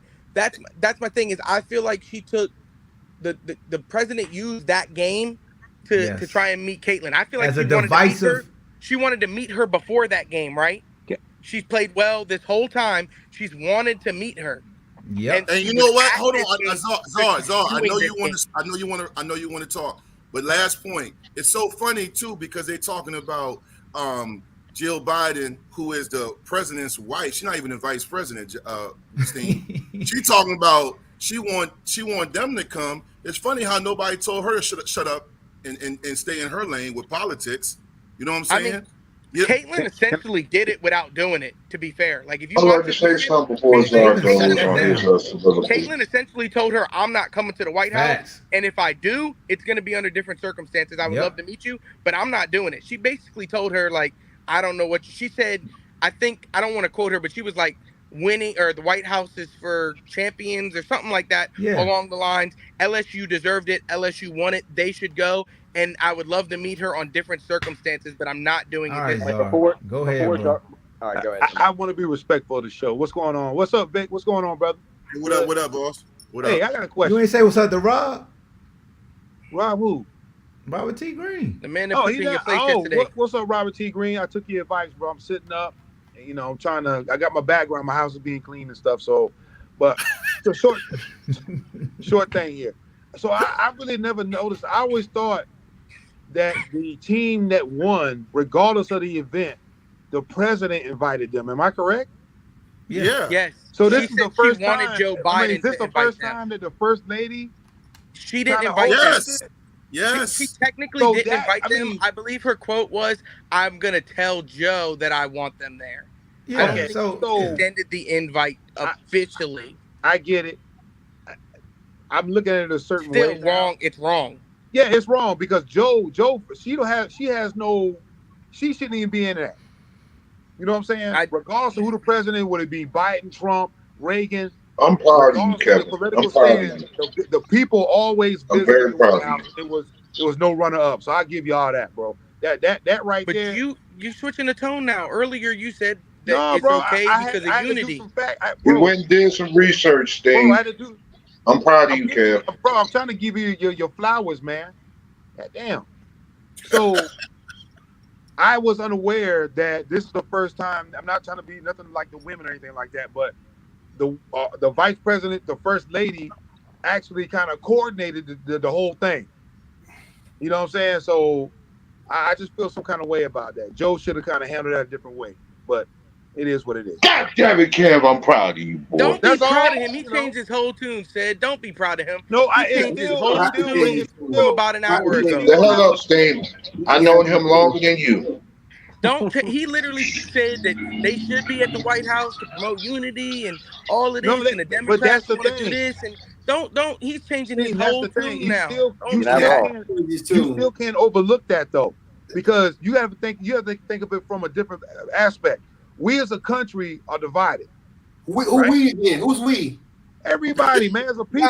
I don't think anybody in here is divided. As a people, we are divided. I don't think anybody in here is divided. We see color. I talk to Ahmad every day. I talk to Vic. Kev, I like white people. They write big checks. I know, man. I know. Me and Chad have great conversations. Nah, they're not great. Can I But get me it off and my Chad have chest, bro? conversations every day. You've been talking ever since you got up here, bro. Because that's the point. You've been talking ever since you got up here, bro. No, I haven't. So you I'm said not talking. Hold on, Robert T. Green. I ain't finished yet. No, because you keep saying we. I'm saying my God, bro. You talked about this yesterday. Go ahead, bro. You said we. Speak your mind. You can't speak for nobody in here but you. That's why I said stopping that. That's how. Okay, so we pick and select when we want to say we and they. You said Team Tebow. No, because yesterday we're selecting. The thing is we didn't you say Tebow's making the Jaguars. You said we picking They it. don't We picking it. No. You pick and choose when you want things to do. Just like No, yesterday. I can say Hey, we. Robert It's wrong, T. it's wrong, it's right, Green. it's Do you right, remember bro. yesterday We as a when people. Czar specifically said that everyone makes things a race issue, and then that he doesn't do that? And then I don't know if you were watching earlier today. He got on here and said that the game had undertones, that he didn't feel like or Iowa could beat South Carolina because he didn't think the white girls could play like the black girls. That's exactly what you said. I didn't think. But yesterday you said the You exact damn right. opposite. I stand on that. No, you need therapy, boss. But No, yesterday I you know said that, the but the thing about exact it is- opposite is what I'm saying.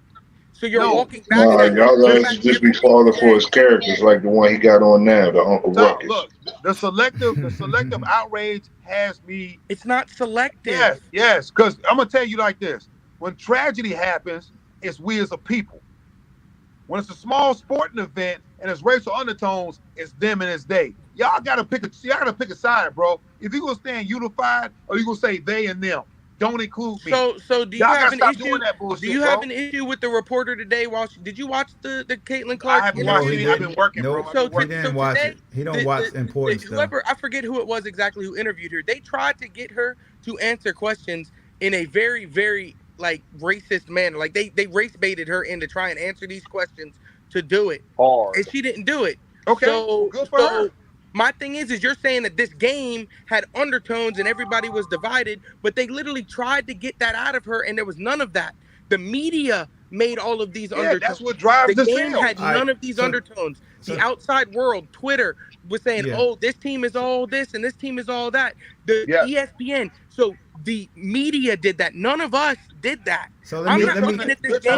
I'm not looking at this game as all the white girls jump in right quick. Hold on. I didn't look at that like that. I looked at it as a basketball. Hold on. So let me jump in right quick.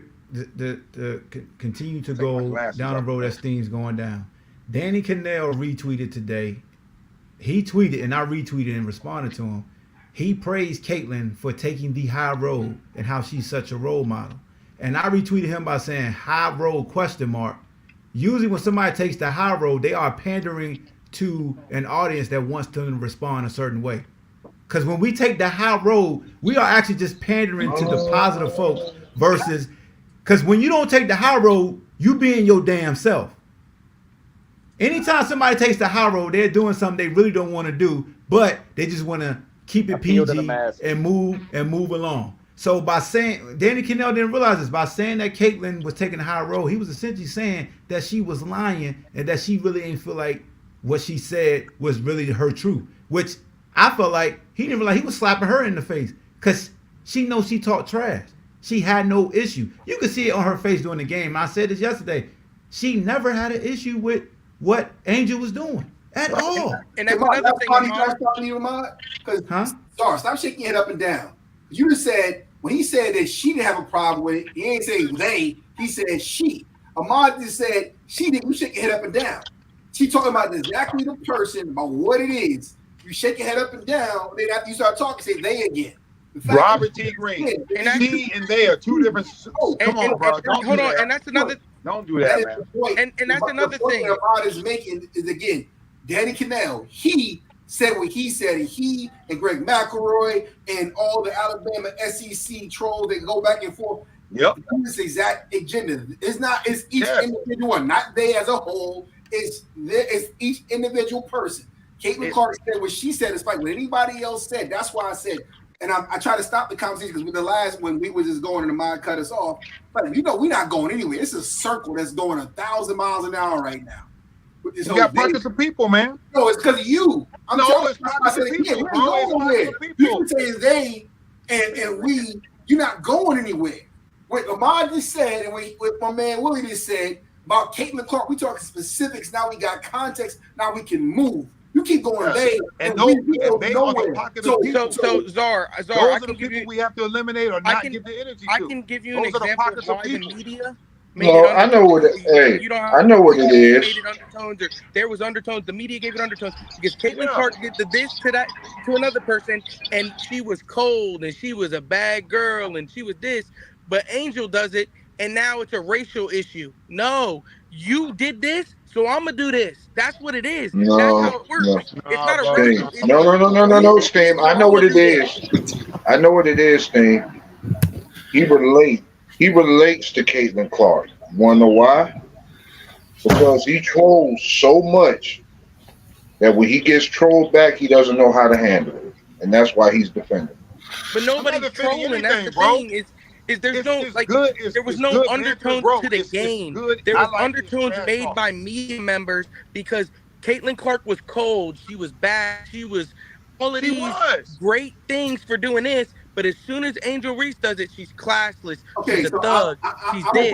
And that was none of it. She was doing the same exact thing that Caitlin Clark did to somebody. And everybody had, and this is where the fake outrage comes. Everybody had fake outrage because Caitlin Clark didn't give a shit that girl did this, that Reese did this, and did this, right? She said she deserved to do that. She won the game. I talked trash. That was the fake outrage. The people who were mad that she was doing it, not us. I want to put one thing. Okay, and like I said, can I chime in real fast? Said your mic is muted, dog. Steam, you got to break it down for him. The people without melanin in their skin were mad. No, not I saw us. some other people too. No, you can't do that. I've seen some other people on both sides, man. There were other, like, I'm in group chats. I don't think. Can I say something real fast? You can't generalize it like that because go ahead, I don't for generalizing too. Get in where you fit in, bro. Okay. I just didn't want to break the protocol up. Good evening, gentlemen. I hope everybody's doing well. I don't think it's the exact same thing, only because Angel Reese did walk behind her and was chasing her down. I don't think it's the exact same thing. You feel what I'm saying? So, like, anybody who play ball recreationally or under the whistle, like, you walk behind somebody like that, they might pull up on you. So, we don't know what was said in the game, though. That's true. I was here to get to that. You're right. We don't know what was said in the game. You're right. Angel Reese also said that there was some disrespect. Now, again, we don't know what kind of disrespect that was. She said that. They were trolling each other. Right. But, I mean, she may feel like certain shit talk is disrespect. You know what I mean? To each his own in that. I think the walking behind was a little bit extra. But I agree with y'all that the selective outrage is crazy, especially Dave Portnoy, Keith Olbermann. I don't like it. They don't watch women's basketball. Right. We was just talking about that on our pod last night about how, like, bro, Angel Reese didn't handle that situation the best, as I just mentioned. I ain't like her walking behind. But come on, man. This young lady's 20 years old, man, with a classless piece. Come on, bro. Like, that's unnecessary. And kudos to Caitlin Clark. She knows that when you talk shit, you know what come with that. Any one of us who plays sports, when you talk shit, know what come with that. But this is when I get put. Hold on, I just want to add to his point. Reese said she didn't like how she disrespected the girl in the Alexis Moore. Yeah, Alexis Moore. So she said that struck a nerve with her. So here's my pushback. If Caitlin knew this what comes with trash talking, I don't have an issue with how Angel was following her. No. Well, you can't, like, we gotta, like, honestly, if I'm talking trash to you, I can't dictate how you respond to me. That's okay, Hawk. That's fair. But on the other hand, now I don't Hawk. Now you understand that, Kev? Hawk, where we from? You can't dictate my reaction. Hold on, say. Go ahead. Hawk, you know where we from. If somebody's walking up behind you like that, you know what? Come on, Hawk. You know what's about to happen. But that's showing. But I'm showing mental weakness by trying to fight just because you one upping me. I know. I understand that. I'm just saying. Here's my thing, bro. Why I don't have an issue with Angel at all? Because I watched Caitlin call another girl a bitch in her face. Yep. And nobody said anything. I didn't see that. Yeah, she did that. So here's the thing. Louisville Hold on. Exactly. It got retweeted and people laughed. So it and happened? joked. Because people in the space are saying it didn't happen. It happened. Can I put this in context one time? There's a video of her clear. It's a video. Hold on. It's a video that was reshared of her saying, "Bitch, shut up. You down by 15 points." I didn't see the bitch part. I did say that you're down 15. Shut up. You can read her mouth. Okay. You can read her mouth, bro. Can I put this in context? This has nothing to do with. Also, to add some context to that, and obviously calling somebody a bitch is off limits, friends or not. But apparently, they grew up together. And like their friends and rivals. Hold on. I don't think that's time. No. Stop, please. No. Listen to what I'm saying. I'm not saying that's okay, bro. I can't say that was okay. But it's a caveat that opens the door for it to be okay. Why do you do that? No. Wait. I got you. You see how when it came to Angel Reese, it was straight up she wrong. But when somebody's called her bitches, but they group we don't know that she grew up when we're watching that game. Most people don't know that. Hold on, Czar. Honestly, and I'm not saying you, but to me, it reminds me of the movie King Kong. We go out our way to protect that white lady. Subconsciously, we don't even know it. They friends? They don't Good analogy, man. That's the thing. I'm gonna use that one. So good analogy. And I'm not saying you doing that, Stat Man. I'm just saying we come up with ways to say, like we put the pillow underneath somebody falling. But if it's us, we just take the pillow and let our ass fall, and you gonna learn. So can I real quick? No, you're gonna derail the conversation. I had somebody yesterday. Tell me. So after the game, Angel was like, she disrespected she disrespected so and so, and then she said she disrespected my SEC sisters. I had somebody tell me yesterday that was a racial comment that she made. That she said SEC sisters? Because she said sisters, and that is a racial comment that she said that they were sisters. Yeah, that was screening us up. Comment. Yeah, I get you. And that is another example of people making this outrage out of nothing. They're SEC sisters, and they all play for the SEC. There was no racial remarks on that, but people who don't get it and took it the wrong way tried to spin her words and make it a racial issue. How you gonna tell somebody how to think? Hey, I put this up for reasons. I'm tired of talking about this out of context. Because this ain't got nothing to do about trash talking. Ain't got nothing to do about nothing outside of one group of people doing one thing one way, another doing another way, and taking it about all this other gossip and nonsense. The bottom line is what Caitlin Clark did, she did.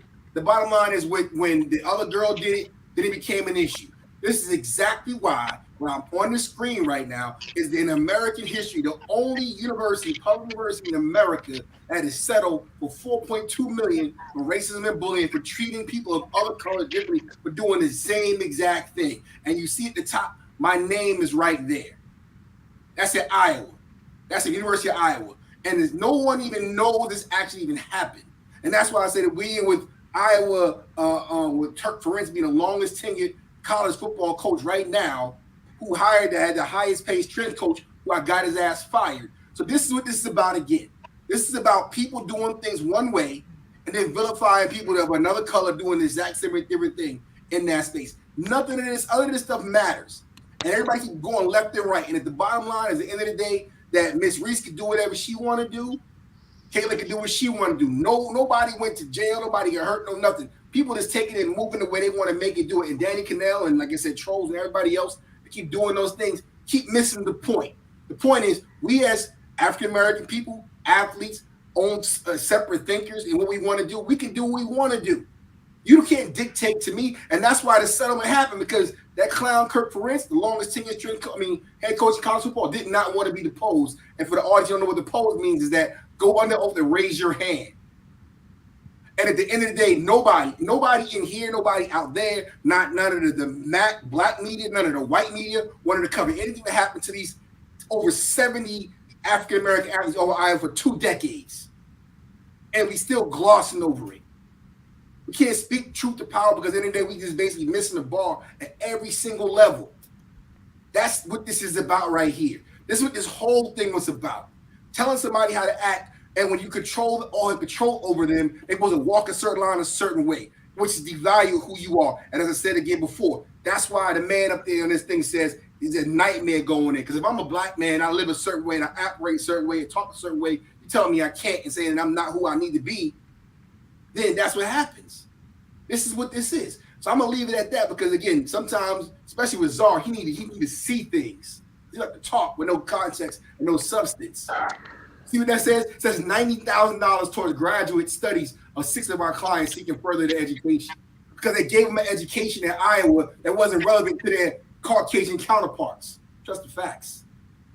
So at the end of the day, unless you're educated on what's really happening, we keep talking, you're gonna keep missing the boat. This is what this is. This is what this is all about. That's why the NIL is so important. That's why the transfer portal is so important, because it's all wrapped up in this. You talk about the non-players at LSU, they talking about this, not the transfer portal, because my ass the one pushed for the transfer portal. I don't care if none of y'all like it. Because I know what these coaches do.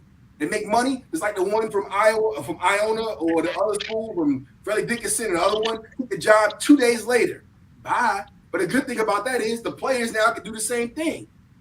This is what this is all about. This is about equal rights, about basically being your own unapologetic you, and not let people spend 10 hours trying to devalue you. Say she called me. It don't matter. They don't pay your bills, and I'm speaking as the players rep based off of that. That's my point. Caitlin is right. Miss Reese is right, and the thing is, her name is what? Angel Reese. And I take big offense to people coming out there. So whether it's Dave Courtney or what's the guy, Daddy Cannell? But at the same time, you got guys who wanted to basically be, part of the culture. Gillian Wallow doing a whole statement, call the damn girl Angela. Get it right, man. It ain't that hard. You got a million people following you. You can't figure out Angel and Angela? You want me to listen to you? Because you got a bunch of people saying things a certain way? The bottom line, this is what it's all about. Everybody has their own thought process what they want to do, and it all should be respected, bottom line. And at the end of the day, Czar being who he is, the character that he is, again, only thing I would say about Czar is that when you say things, just make sure it's true behind it. You can back it up. That's the space for everybody. I'm not going to say they should do this. I'm not going to say Ahmad should do that. I'm not going to say anybody should do nothing. This is simply for the facts of what it is. This is trying to get people. It was just trying to get people to look at this big game when everybody talked about how women's sport wasn't making a lot of money. Who watches it? So they trying to attack that. It's one of the most watched games ever right now in college sports. But they want to talk about who's doing this and who's doing that. We can't be that simple-minded. Exactly. Exactly. But I will say this. It ain't about. I will say this. It ain't about because it's women, because we do this shit with the men's game. It was drama. The drama always outsell the game. We know that. Yep. So I don't want to just say because it's the women's game, because that ain't fair. Yep. They always sell drama. They talked about, like if Pat Beverly do something could be a good game, they talk about that fool because it's drama. We know who played in the women's championship game in the Final Four or did more than the men. Which one right now this year, 2022, 23? Definitely the women. The women got a lot of publicity off of that. Personally, I know both, but I'm a big basketball watcher. We know we talking about in general. No, like, for the first time, probably everybody's watched sports throughout can say that they know who the women are and there's certain names in their game versus the men. Why is that? Because first of all, the game was good.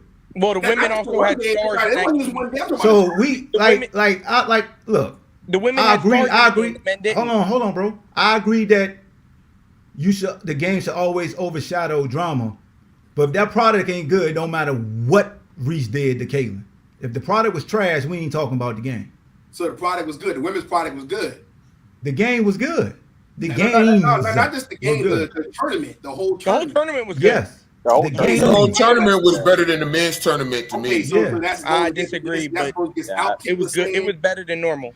Because if we want to keep it a stack, and I said this yesterday, if people want the WNBA to really be amplified, A, your product on the court still got to be A1. But B, what makes the men's sport so good? They talk about drama. Storylines. But when it comes to women, we stray away from storylines because we don't want that to be like it's love and hip hop drama. Because it's women involved. With men, we don't care. So we finally got a storyline that's drama, and boom, it take off. So now it takes it back to, do you really want the same exposure? Because them storylines gonna follow. They're gonna start talking about things that's not sports related, and we Go all follow go to through the this every WNBA sport. too. This is better than what is it?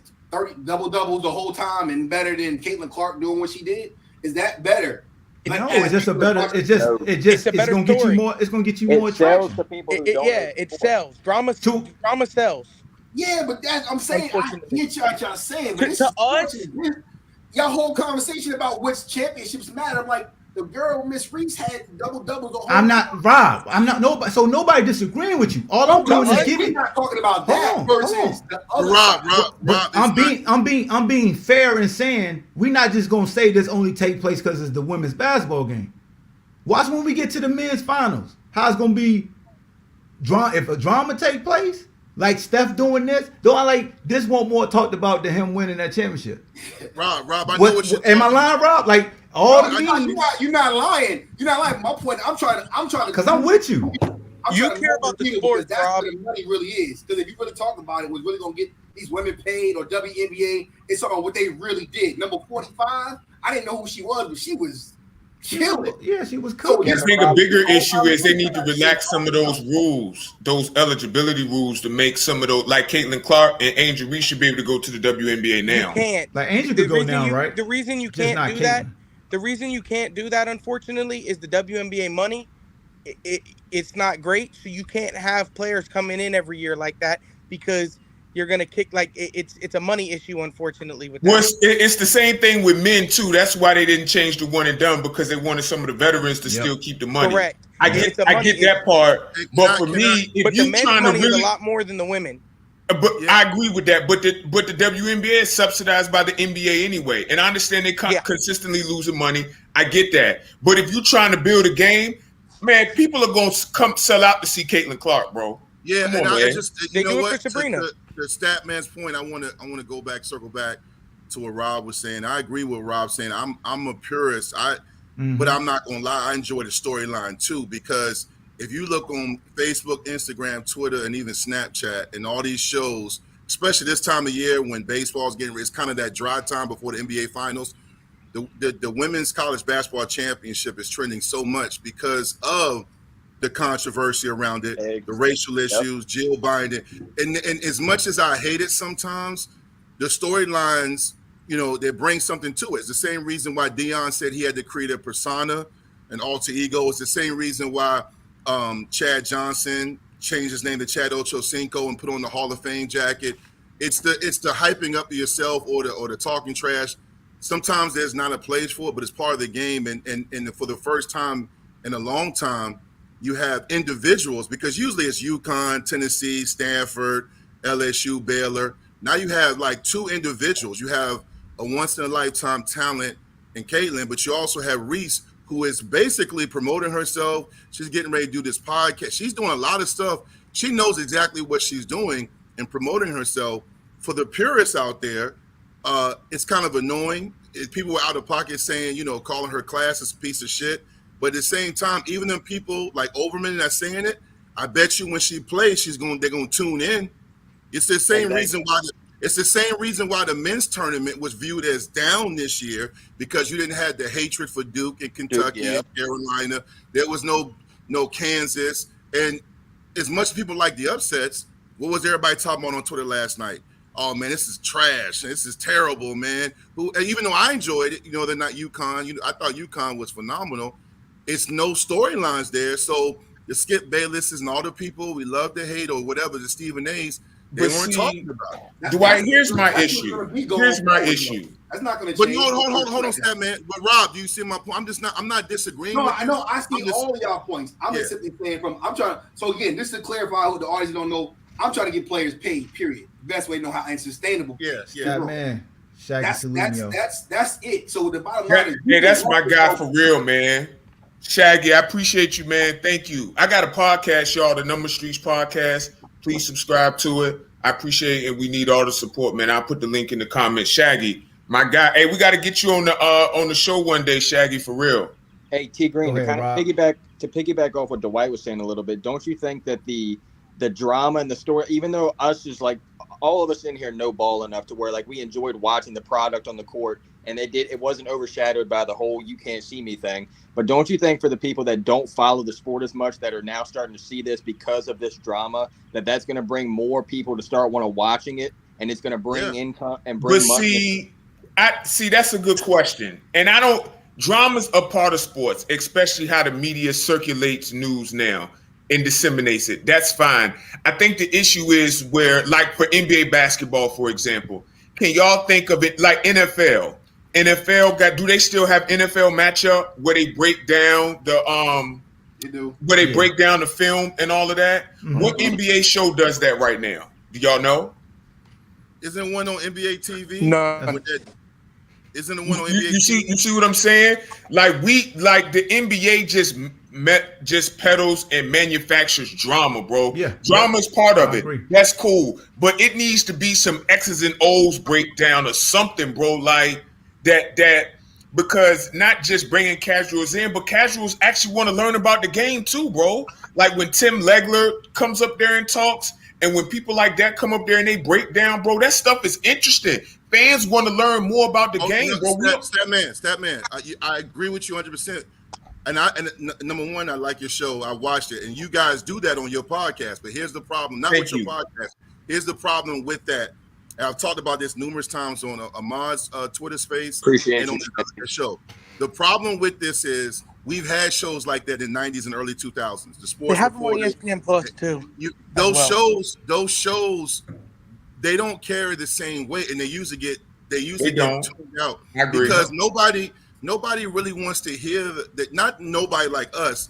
Like for example, if Ahmad start going in and cussing Czar out or something like that, the numbers are going to go up. The numbers go down.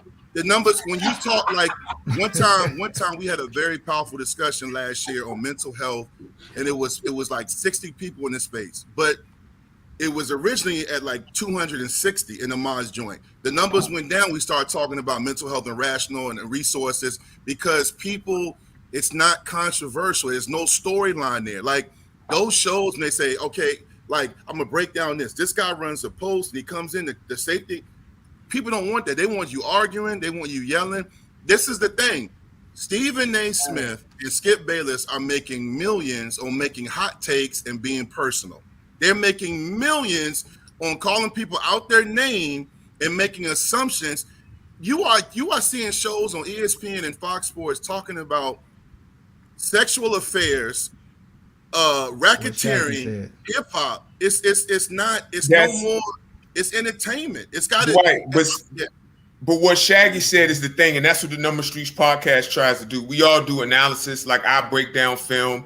Like I've done my film study on like 5 or 6 players breaking down their game and stuff like that. We break down X's and O's and stuff like that. But we also laugh a whole lot on the podcast. Yeah, y'all do.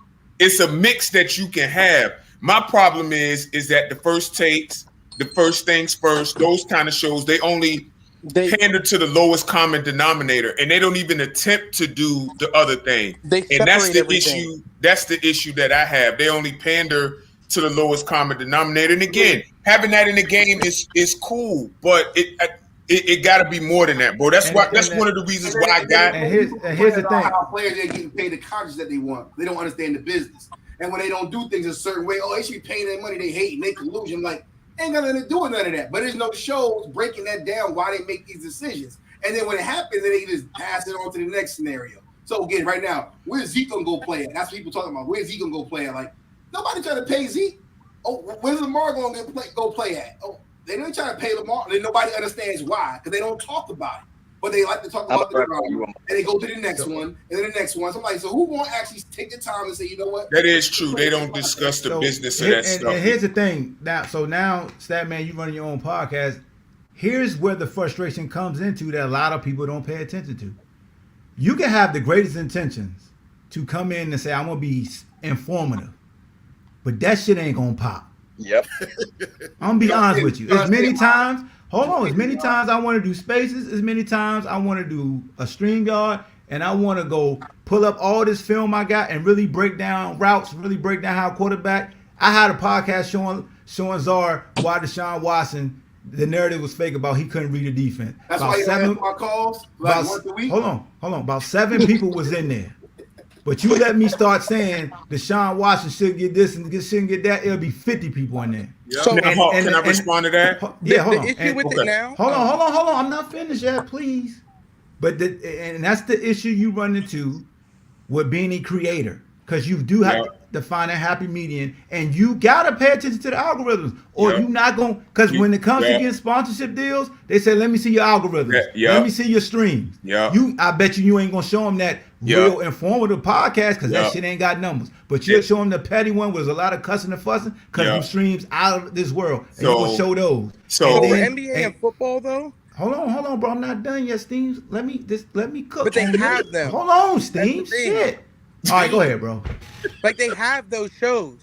They're there. Steams, are they just as big as the drama show? No, but I'm. All right, that's what I'm speaking to. Let me finish, bro. Let me. It's like they're behind paywalls. Steams, who want them to see them?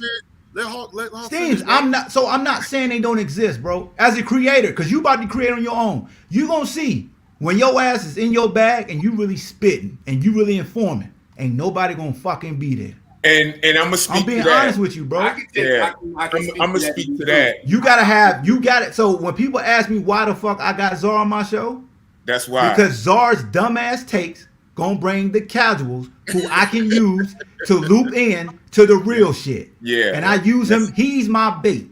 You know what I'm saying, Steve? So you gotta have, because lo and behold, Statman was show awesome, but they got a character on their show which is like Charles Barkley, my dog. He can flip that Charles Barkley switch on, and he's gonna get the casual. Like Steams, you have a personality, a split personality like me, where you can, if you see the algorithm out there, you could switch to Steams where you gonna get a lot of people because you got personality. Shaggy is a personality. When Shaggy and Fast Stacks and he starts saying two and cussing people out, boom. You know what I'm saying? Like, you gotta find a happy medium, bro. And as a creator, it pisses me off, because when Rob come in, Rob is dropping jewels, bro, and them numbers start plumbing them, and I get pissed because they need to. Bank account don't drop. Hold on, my bank account numbers go up. That's why I'm not doing that shit no more for free. Hold on, but they need to stay there. And what Steams is saying about the paywall is absolutely correct. Yeah, and I'm gonna let Statman. And I'm gonna let Statman talk, because here's the thing with those paywall Steams, I don't got a conglomerate behind me. I can't afford to just go behind a paywall. ESPN Plus has the shows with Kobe and Peyton and Eli. Well, it was Kobe, Peyton, exactly. Eli, and you had to get them through a paywall. All right, and so it wasn't for the casual people. Who names you just said, Steams? Kobe, Peyton, Eli. Right, yeah. No, and that's what I'm saying. They were even at that though. They were behind the paywalls for where people who wanted to consume that paid to consume that. I got ESPN Plus. Facts. Before UFC, I keep it because of UFC. But I got it because Kobe was doing, I forget what it was called at the time, where I could go watch him break down players. And it was fabulous. I bought it. That's why, that's what I'm saying is you have to, and like what you said, you get Czar there, so people will be there when you do. They cuss him out. Like that. When we do this, people come for Czar, right? And then he leaves, and then we do this, and they're still here. So we're having an informative talk, and people who were here for Czar are still here now while we're doing this informative talk. Go ahead, Statman. So on our podcast, it's three of us, and we all each cover those, my brothers. Hawk have been up there a few times. We cover each other's weaknesses. I'm more of the analysis guy, Stretch's balance. Mike knows analysis. That's my brother. He absolutely knows ball. But Mike's the character that Hawk was talking about. We love Mike. He's the funniest person I know by far, right? But people do tend to tune in more, and I'm blessed because I don't really got a sense of humor like that. If I'm just talking like the film breakdown and stuff that I do, those don't get the most numbers. I'll be honest about that. Those don't get the most numbers. But like, if in conjunction with my two brothers, like we pick each other up. Hawk, I know it's got to be hard for you because you by yourself. Yeah. You doing all of this, you the head. Not saying that other people don't tap in with you, because obviously we do, but like this your thing. You know what I mean? And to that point, people are now conditioned to prefer drama over the actual game itself. And I think that is the issue. There has to be a mix. You gotta have a mix of people, bro. And I'm blessed and I'm thankful for Stretch and Mike. I love those brothers. I'm blessed and thankful because ain't no way I could do what Hawk doing. I'm not that funny. Like people gonna see the breakdown of X's on. Okay, that's cool. They hanging up. They getting off. Like it's gotta somehow be a mix of it, bro, because people just feed off the drama. Like I have people coming. Yeah, go ahead. Can I give you a compliment? I've been checking out your stuff going back to last year, and I love the list. And I'm gonna tell you, the one thing you did with those lists from the 7 for you, that was actually great by y'all because that stirred the pot. That stirred the pot because you got a lot of people that were checking for it. Then you have people mad saying how you not gonna have this player and this player. So that was actually I had people in my inbox. I will not say any. I won't say any names. I had people in my inbox. And look, everybody wants their respect for what they did, you know, in our area, and I respect that, bro. But we didn't do the votes. The votes were done by the people. No, I know, but that's what I'm saying. When you have those kind of topics, that was great because I was definitely checking. Then Shonda Bailey, she went ham in the comment sections because she was Shonda. Hey, not to cut y'all off. I'm just here to listen. I'm just here so I don't get fined. Hold on, Vic. Nah, we're not doing this because you don't never see this dude on people's stream. And I'm honored to have Ron Yale on the stream right here. What's up, dog? What's good? Ron Yale, what's up? That's my food. Hey, man, I know he can hear us too, man. I'm on a hot take right now. What up, dog? You DoorDash. Dash it up to my door. I don't think he can hear us, man. He can hear us. Ryan, can you hear Hawk? Ryan, can you hear us? I don't know if you know how to work the thing. Ryan. Yeah, get mine. Yeah, get your mic on, bro. There you go. Yeah, he probably don't even hear us. I don't think he can't at all. Yeah, he can't hear us. They said he played for your Bucks back in the day, bro. So yeah, Ryan. I know who he is. What I got? I know who he is. Come on, man. And I you gonna insult my intelligence like that, man? No, I'm not. I was just making combo, man. I ain't going at you, said. I ain't gonna say no smoke. But yo, Statman, what I got ideas to do is like I do the informative like you like to do, and then I'd probably start with it because people like it, but do like a list. Like I got like your top 5 players from this generation, and like something that's gonna stir. Like you could give your valid takes, but it's also gonna stir the pot while you're giving your valid takes. I mean, not everybody's gonna agree with you. Let's see now. Hey, I'm sorry, fellas. I apologize to all y'all, man. I'm sorry, man. I'm trying to get on this DoorDash and all this. You good? Yeah, I'm good now. I can hear y'all. What's happening, fellas? What's good with you? Man? Ain't nothing in here, man. I heard it was a hot take. So I was like, oh, I'm the one for it. So this participation thing, have I already passed that? Have y'all already passed that? Let me know. I'll let your boy. Talk to it. No, you here. Because I'm on fire now. Look, this whole participation thing or whatever, look, this is just me. I talked to my mom today about it. She got more jokes than I do. I said, yeah, they inviting both teams to the White House. She said, hold up. Isn't the first lady, isn't she in the White House on a participation gig? Mom said that. My mom been sober for 23. That's the best thing I've seen. I ain't seen that on Twitter. That's the best thing I've heard. I appreciate that. I'm gonna let her know too. Look, and this the crazy thing is too, right? It's like my mom been 23 years sober, but this came from a crackhead. She used to be a crackhead. Imagine how that joke come over. I was like, look, I owe you one for that, Mom. So well, congrats to mom for being sober for 23 years, bro. That's an accomplishment. Salute to that. Hey, but this long, they've never had a losing team show up to that place. Now, all of a sudden, we're going to do it now? Yep. The first lady just jumped out the window with a suggestion that was printed. Come on. She ain't heard her than that, right? I ain't heard her talk this much in years. Facts. So that's kind of where I am because I also have to, I don't have kids of my own. I know some of you gentlemen do. God bless you all. You know, but I got nieces and nephews and I got nieces that play sports that ask me about this. Because these high schoolers and these young kids, they're curious about this. So when I got to sit down and tell a 13-year-old or 15-year-old that asked me about this because they're in the social media world as much as we are. And they asked me a question like, Uncle Ron, so do I not celebrate or do I not do this? Or if I do this, am I going to be looked at this way? You know, and that's a tough conversation. Can I speak on that? I think we've gone too far with the participation trophy stuff, and I'm glad. See, all right.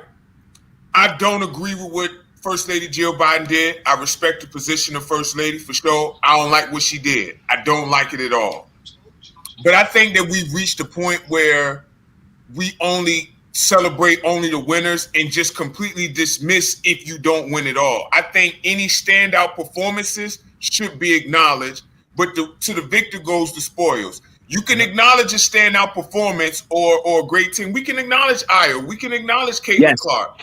But that award for going to the president's office, that's for LSU, Angel Reese, Alexis Morris, and Kim Mulkey. I'm not a fan of Kim Mulkey at all, but she's the winning coach. They get that.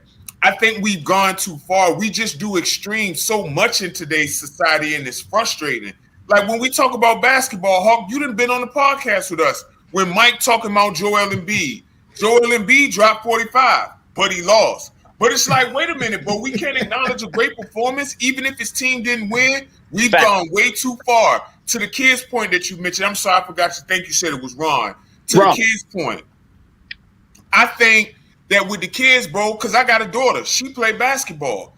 And now she playing soccer. She gets frustrated and mad when they lose. But it's just like, babe, you played well. I think we should be able to acknowledge that. And if you acknowledge a standout performance in a loss, for some reason you get dumped on. That's the first thing. I don't understand it. We've gone too far. We gotta recalibrate that back, bro. It don't just have to be win or bust, bro. I think that's kind of ruined the sports lexicon and how we discuss sports anyway, bro. I agree with that. I said that. I can respect that for sure. Absolutely. I think we can acknowledge it, but you either a winner or a loser, bro. Like we can acknowledge it, we can give them their flowers, but you still a loser. Don't let them get away with that shit right there. I'm being honest though, bro. Hey, look. I swear to God, bro. When we stop swearing to God. See, that's what happened. See, you swore to God. See what happened? The camera went out. God did. God did.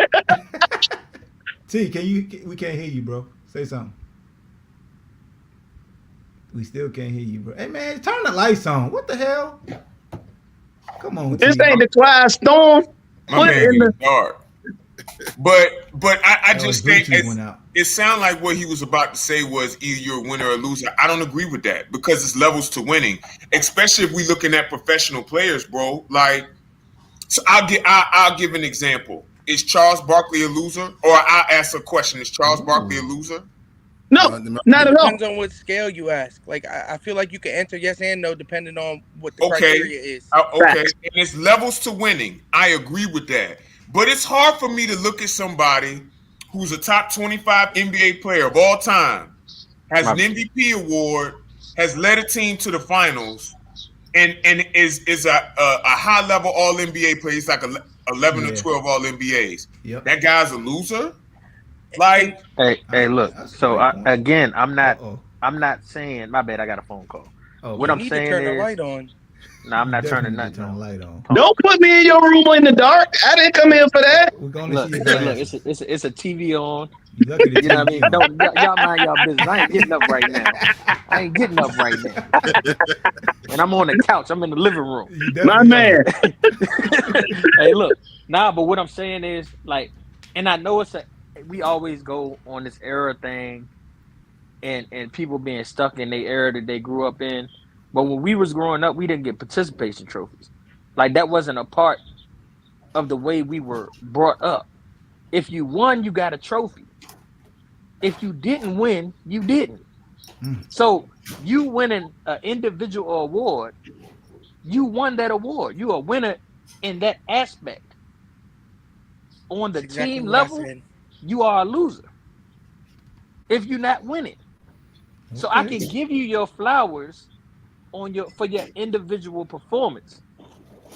But I'm not giving you a participation trophy to where the team that won or the individual that won, their flowers aren't bigger, their flowers aren't brighter, because I got you in the same room at the same time as them.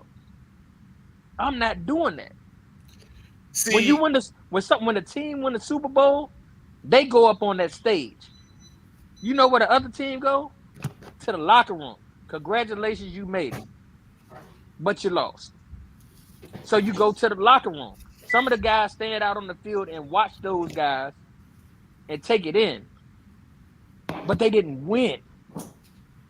And those guys that stand out there and take it in, they get highlighted.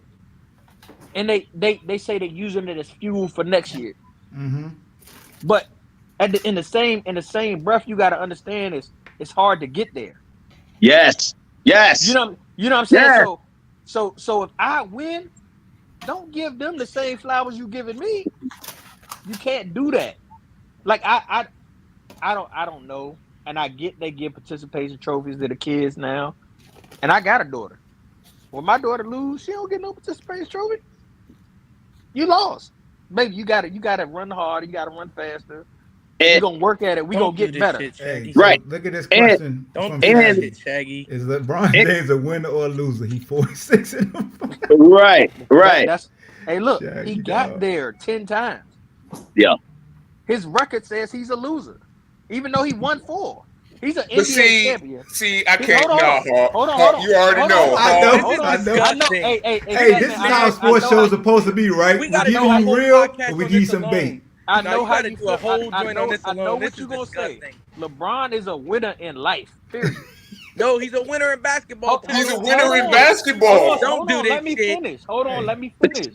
He's a Let him winner cook. in life. He ain't never had no scandals. He take care of his kids. Man, nah, he do all the right. T, no. We not doing like because we just said with Caitlyn and them, we not doing all drama. We sticking with And he's got basketball. 4 rings. We are. I don't care what his life like off the court. So he got 4. He got 4 championships. Okay, get to that. Now go to the individual Hold on. Out of 10 appearances. Now go to the individual accolades. Who the fuck cares?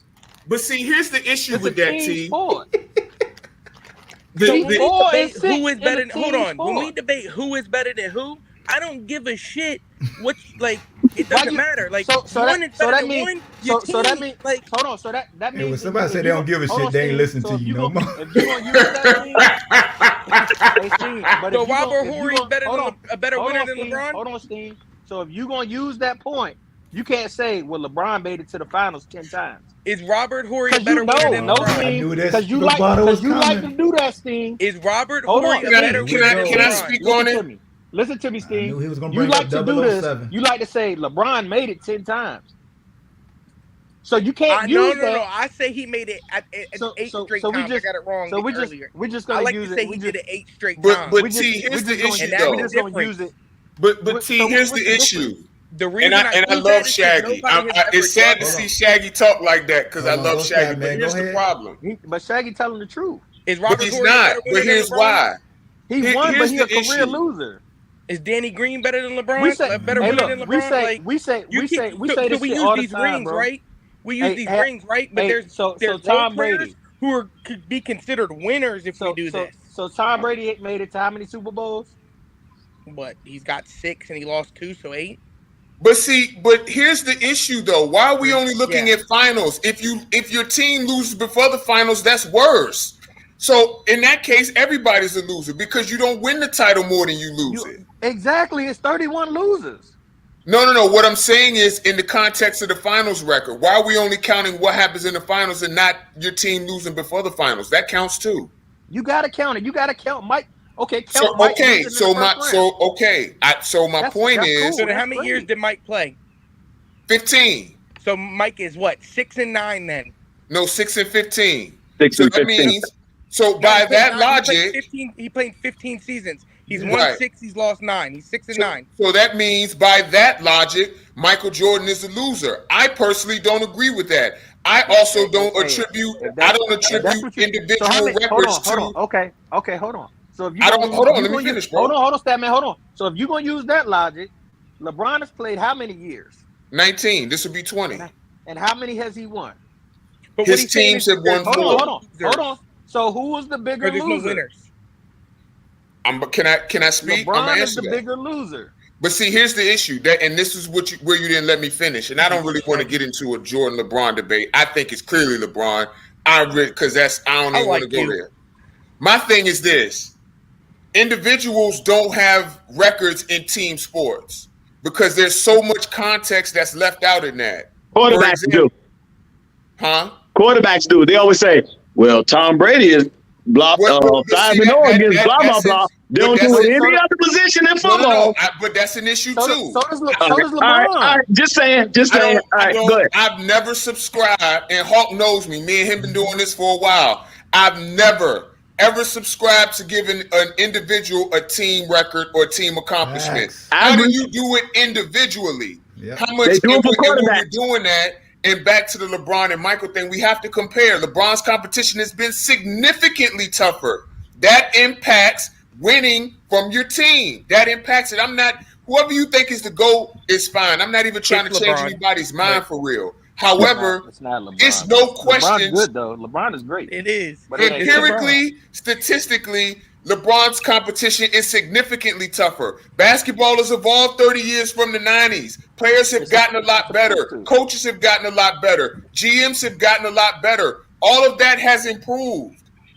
So we can't compare apples to apples in that case. We got to use all the context, which is why applying a team record to an individual, whether it's good or bad, is folly. It leaves out way too much context. Way too much context. And I agree with you. So what do we apply? And I agree with you. Like I said before, the only time they carry records for individuals in a team sport is quarterbacks. They'll say Tom Brady is such and such against Peyton Manning, and all. Right. We've been hearing that for years. But so where I'm going at with this whole participation thing is, I'm going back to the LSU Iowa thing. In baseball with pitchers as well. I'm gonna bring us back. Yeah, exactly. Baseball too, and I'm gonna just bring it back to a situation where it's like, never in history have a losing team been to the White House. Never. Never. Ever. So how do we get to a situation where now the losers get to come with me to the? Because look, I've lost the big one. I lost to Florida State. You know what I mean? I get it. Bobby Bowden ain't about to have our ass up there with him, and Frank ain't. And I'm gonna tell you right now, Frank ain't about to have Bobby up there with him either. We would have won it. That's just something.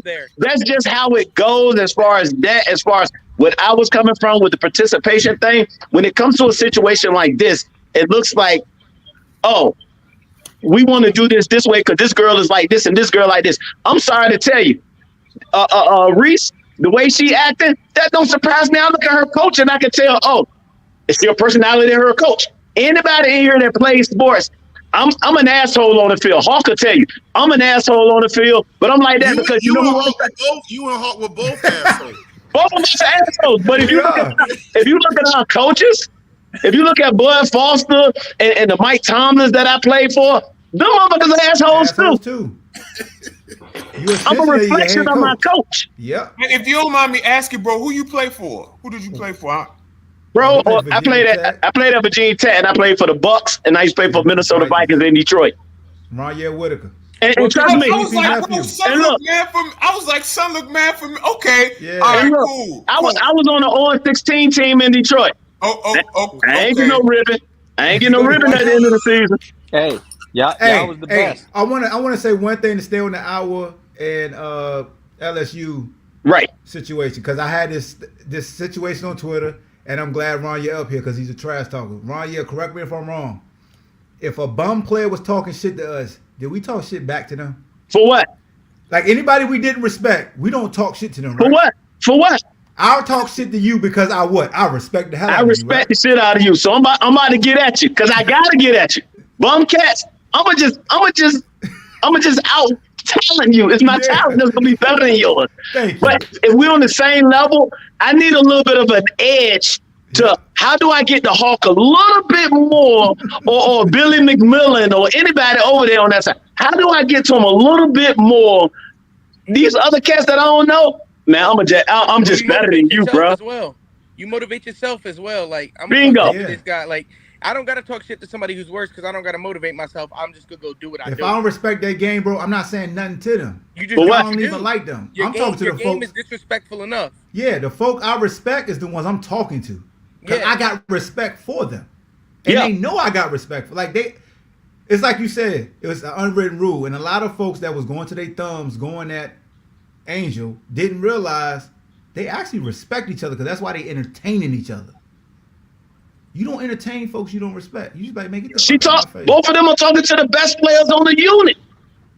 They going back and forth because they both the best players on their squad. Which a bum will tell you, what will bum say you? Hey man, don't say anything, you gonna piss them off. Man, sit your ass over there. You can piss I'm gonna talk to them. I try to piss them off. I want the smoke from them. I don't want no excuses. I don't want you saying you going through the motions. Damn it, boy, you done hit it again. I hate your guts. Now the only person you don't talk to though, I will say this. We all both agree. Little guys don't talk to no damn linemen though. We ain't gonna piss them off. We gotta go against them. I don't know quick. Hey man, stay your little ass out there. Don't piss him off. I gotta go against him, not you. And they the best security in the club too. I ain't got time to be fucking. I ain't about to piss them off. Vic, how many times you tell a little dude don't come in here and talk? No, I ain't saying nothing to Vic. Hell no, because the D lineman be like, bro, don't wake him up. Okay, don't do it. That's about as worse as me wearing a Shaquille O'Neal jersey. No one I'm supposed to be wearing a Penny Hardaway. You got a Shaquille O'Neal, though. Good damn well, hey dog. Get to the guards. Coming on this platform. You know what I'm saying? Hey, it's a lot of things that folks really don't know. But when athletes try to tell them, like, hey, dog, I'm telling you, this how I go, they be like, no, it don't. We like, all right.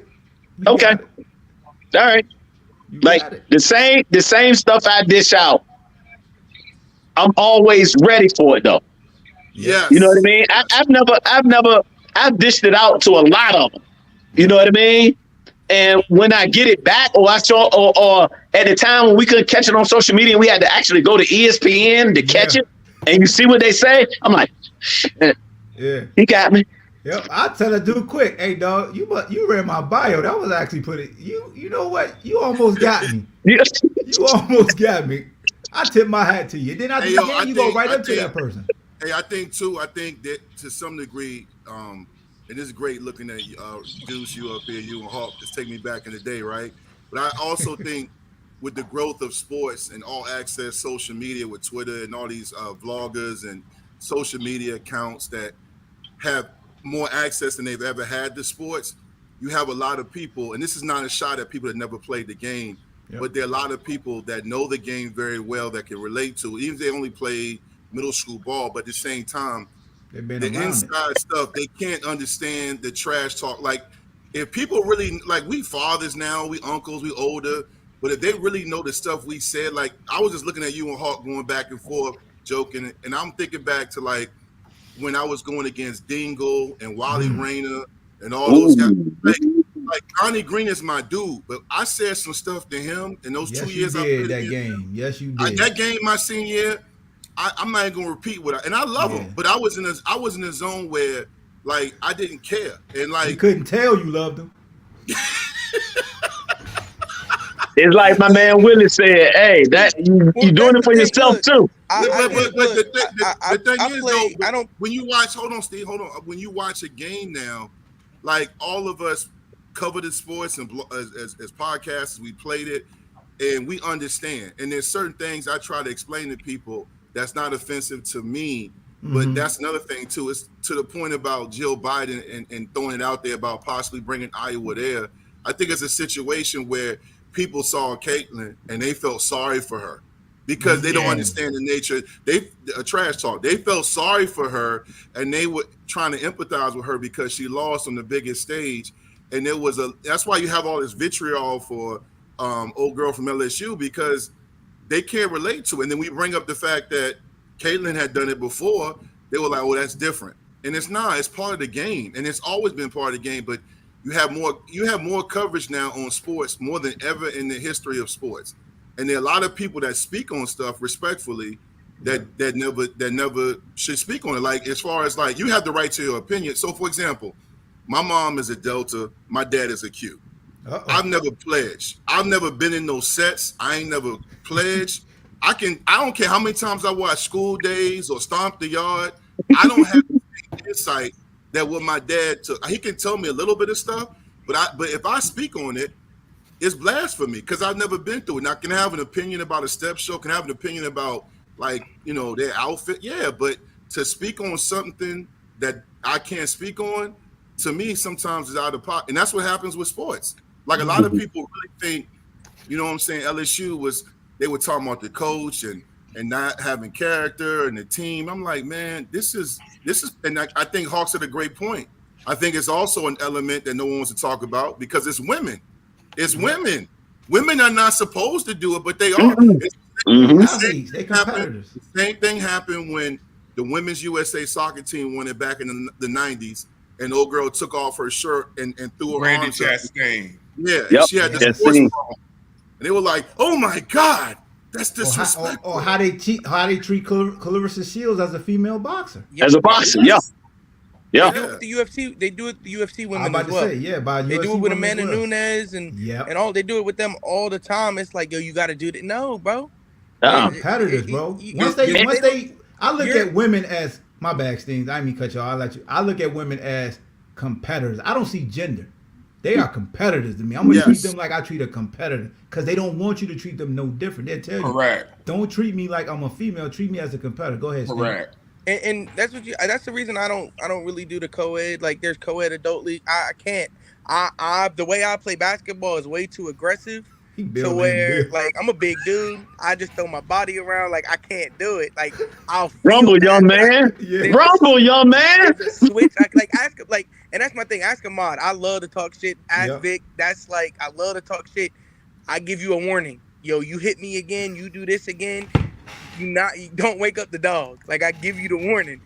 The second you do it again, that game is gonna be hell for you. Because whether you score 40 or you score 0, I'm gonna be in your damn ear the whole time. And you will be pissed off by the end of it. I ain't giving up 40 to no fucking. And when did it become cool? When did it become cool? Feel me on this one. When did it become cool to feel sorry for the best player on your team? Hell, the best player in the country. Yeah. Never. She national player of the year. I find it, and we feel bad, and you want to invite her because you feel bad for her. You know how many people she done been kicking in all year. Again, she's the top dog, right?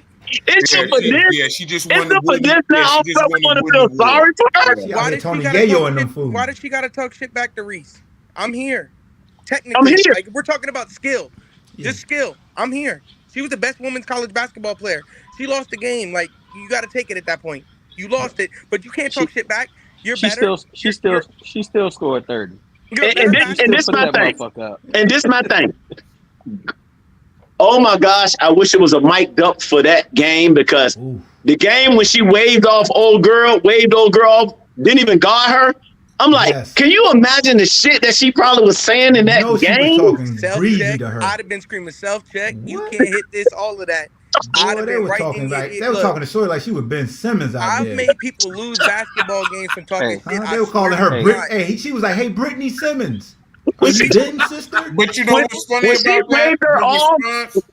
When she waved her off, I was like, people don't understand that. Kind of gangster. That's kind of gangster. The chick that had the ball when she waved the other, that's in her head at this point now. Yeah. People don't understand that like a good trash talker can change a basketball. I've literally won a basketball game from talking shit. I kid you not. We used to play in middle school gyms. There was only one side of the court had a timer on it. They're not facing the timer. I'm counting down in the motherfucker's ear. He shot before the time went off. People don't understand that. Like if I for a cornerback and a receiver at one point, right? If I'm jamming you off the line and I'm in your ear the whole time, and you can't get past me, you go start like thinking, damn. They gonna start cutting you. They gonna cut you. Damn, like. Let it be a run play. They gonna get your ass. They gonna get your ass on the run. Yeah, but a good shit talker can change the game. Odell right. Norman. Be good at the sport too, but, like that chick when she's waving her off, she's like, man, I gotta hit this fucking shot now. Like, look, but what's funny is Don't be surprised if he need a mental day.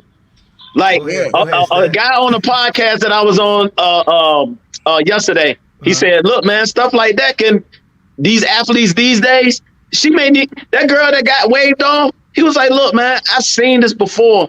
Something as simple as this in practices where they didn't get covered, and the girl was like, look, I need a mental day, and I'm like, are you serious? And I never thought about it that way. Like you was doing to people. Yeah, like you said, like. That's that he had to go to a trained Navy SEAL when LeBron tapped him on the shoulder and missed the free throws. Gilbert Arenas said that, and this was back in 2006. So it's always funny to see the response to people talking trash though, because it's like somebody on Twitter was like, "That's got to be so hurtful." Like they doing that girl like that. I'm like, bro, they do Draymond like that. They do Westbrook like that. They do Ben Simmons like that, bro. But again, you could tell people who don't understand the trash talk, who don't understand the game, and that's fine. But it's just like, bro, this happens every night in the NBA. If a big man is running a dribble handoff out of their range, they back in legal range. Come on, man. This happens every night, bro. This is not unusual. It's women. Unfortunately, it's sexism, and from a it's different sexism level. at the highest level. It's sexism, and on top of it, again. And I'm not one of these guys that feel like just because you didn't play, you can't coach or speak on it. What I'm saying is there's levels to this, right? And what I'm saying is one time, Ron, you might have been at Tech at the time. We had a guy from Virginia Beach. He was a high-profile recruiting lineman from Green Run High School, but he just was not it. And and Ron, you know what I'm talking about. And Coach Gentry during conditioning. Now the coaches, there's dead periods in college. The coaches just came out. Stein Spring, everybody but Beamer. They were watching us run face. We run it. He ain't make his times, and he started faking an injury. I don't remember, but long story short, Mike Gentry, the great strength coach, said, whoever gave you a scholarship should be fired. Fired. Yeah, and the coach, and I'm sitting here like, damn. But at the same time, my 9th grade year to my senior, I was on varsity, and we had coaches that said anything and everything. Hawk wasn't on the team yet. It was my sophomore year. Hawk was killing it middle school. So said Coach Mann and Coach Mitchell, we weren't playing our best against Norcom in the first half. Actually, it was First Colonial. And he came in there, Coach Mann and Mitchell, and said, I want all the starters up here. So me, Myron Newsom, and a bunch of us came in the room. Joe Elliott and all the guys from JV were up there too. They had Mike Lacey and them came up. Coach Mann said, I didn't ask for you guys to come over here. Get your ass in the closet. And they were like, yo, hold on, coach. What you talking about? Joe Elliott is doing 99 years in prison right now, right? Joe Elliott said, coach, you gonna get your hands off me. He said, what are you gonna do, Joe? Whip my ass? Get your ass in the goddamn closet. You're an animal. And he pushes them in the closet. It's like 8 guys this is a closet where the mops and brooms go, bro. And what I'm telling y'all is, it's not funny then and funny now, but like the stuff I saw, that's just a sip of what I saw I saw stuff when I played arena ball. I heard stuff. The average fan does not understand what this game is about. And then on top of it, it's become convoluted because now we have to make everything fair. You can't say that. You can't run them for this. You can't hold them accountable. You can't. I talk to so many coaches on my show, man. They talk about how the challenge is not so much the kids. Kids are gonna be kids. It's the barriers and the things around it you can no longer do and say. Yep. And I know even right now, if somebody hears this show, I know we're live and this is gonna be played again. Somebody may hear that and say, "Man, that's terrible. Why would you put guys in the closet?" Those guys are doing fine, bro. They felt disrespected. But that's the element we play with. But you know what, Dwight? I want to push back on that a little bit. I don't know how old you are, Ron. Yeah, I don't know how old you are. I think Hawk, you about 4 or 5 years older than me. I'm 39, be 40 in May. I'm 44. Okay. 46. Let's be honest, bro. Well, I don't want to speak for y'all, but I feel like there's a lot of shit that we grew up with that's normalized that we should have never had to deal with. Completely agree with that. And now it's normalized to now that everybody look sensitive for speaking out on things that we should have never had to deal with in the first place. Right. Like, and I think some of that is the issue. Like the closet stuff, that is what it is. I can't really speak to that. I wasn't there. But I just feel like that's symptomatic to me of how we grew up. Like we all grew up under different circumstances. We want to give our kids, the people in the younger generation, a better chance than we had, right? Build upon previous generations. But because we had to deal with certain things growing up, now that this previous generation has started speaking up, like, nah, that's bullshit. Like, we don't need to do that, or let's find a different way to do it. Then it's frowned upon. Like, I agree with that. I don't think it's necessarily I agree frowned with that. upon, though. I agree with that. Like, I look back, we should never have run in high school because we needed a water break. There was a lot of stuff I look back on that was like that Method Man torture skit on the Woo joint. Like, there was a lot of stuff that I look back, I'm like, you know what? The way we were spoken to, like, Statman, you're right. But at the same time, the closet story is more so my example of the fact that things were different. Like, if people really knew what was going on then and even now with some coaches and strength coaches and trainers and position coaches, I just think that they would lose their mind. I'm not, because again, I've had this conversation with Hawk on his show. I've had this conversation with my teammates from high school and college. There was a lot of stuff that we went through in basketball and football that was, I won't say inhumane, but it was just at times unacceptable. You know, it was stuff that, looking back, it's lucky one of them coaches didn't get swing on. But Vic, but the reason they didn't get swung on was because it was a different level of respect from the us. respect. That's what it was. Like, we had a certain level of respect for them, and it was like they was our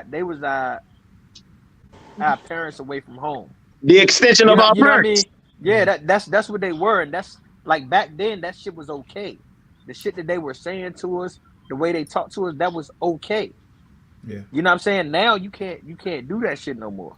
I think it boils down to like what you know too. Like now we're more advanced as far as understanding brain states and understanding, like, no lie, dog. Like when we played, we didn't know that.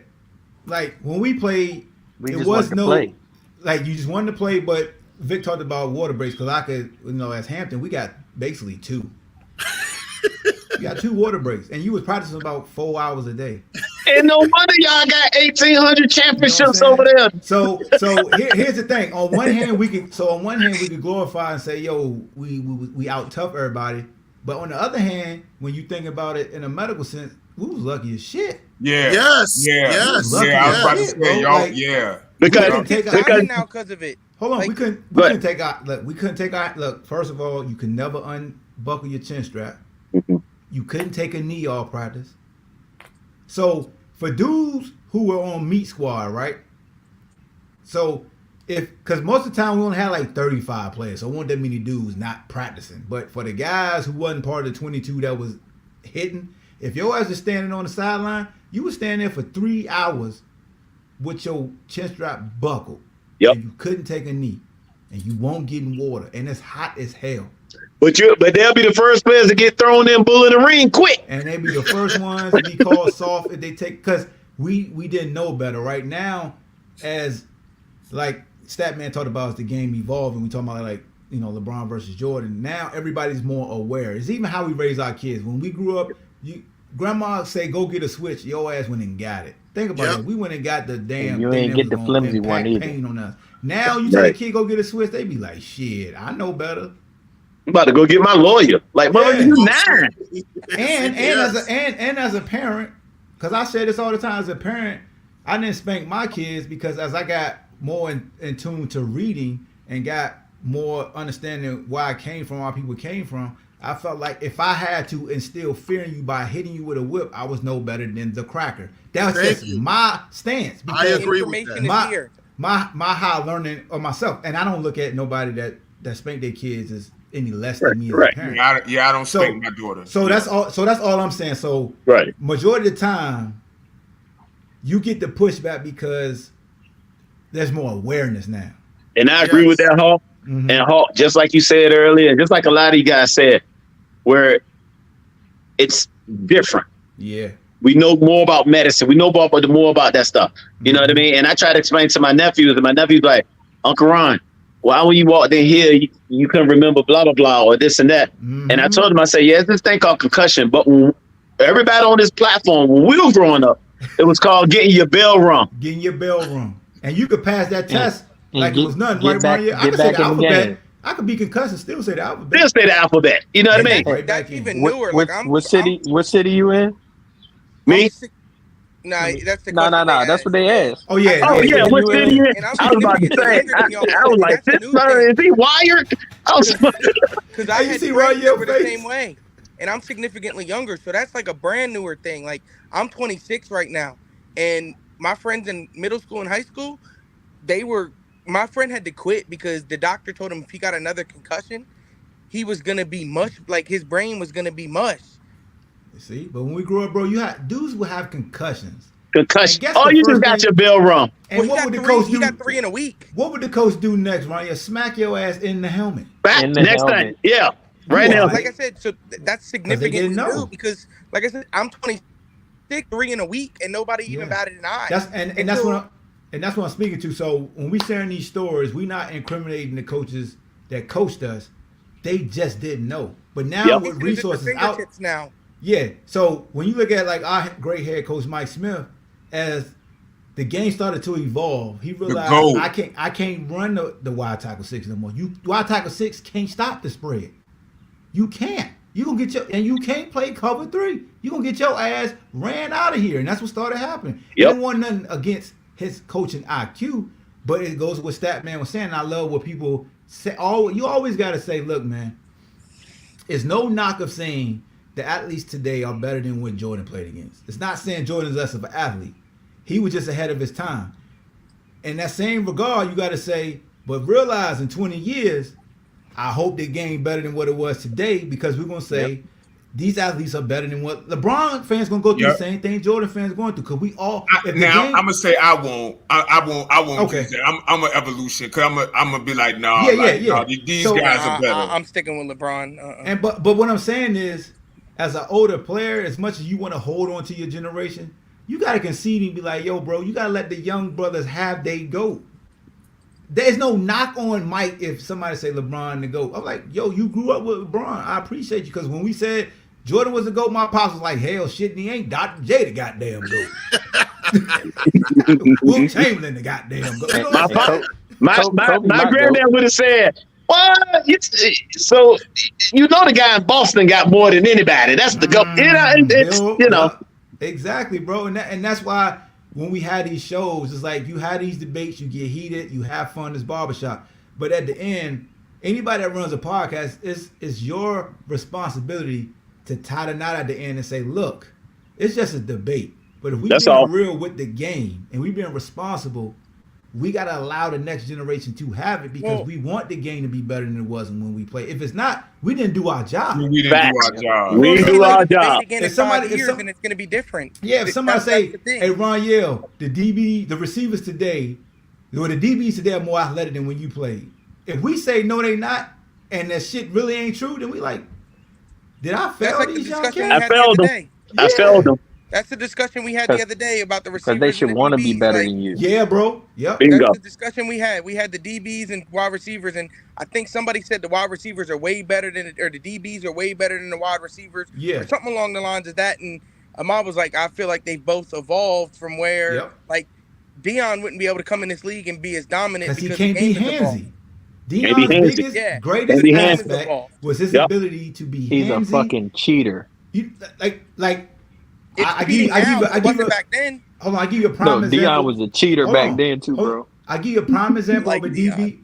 I give you a prime example of a DB today that cheats like Deion did, and he went to the same university. Jalen Ramsey.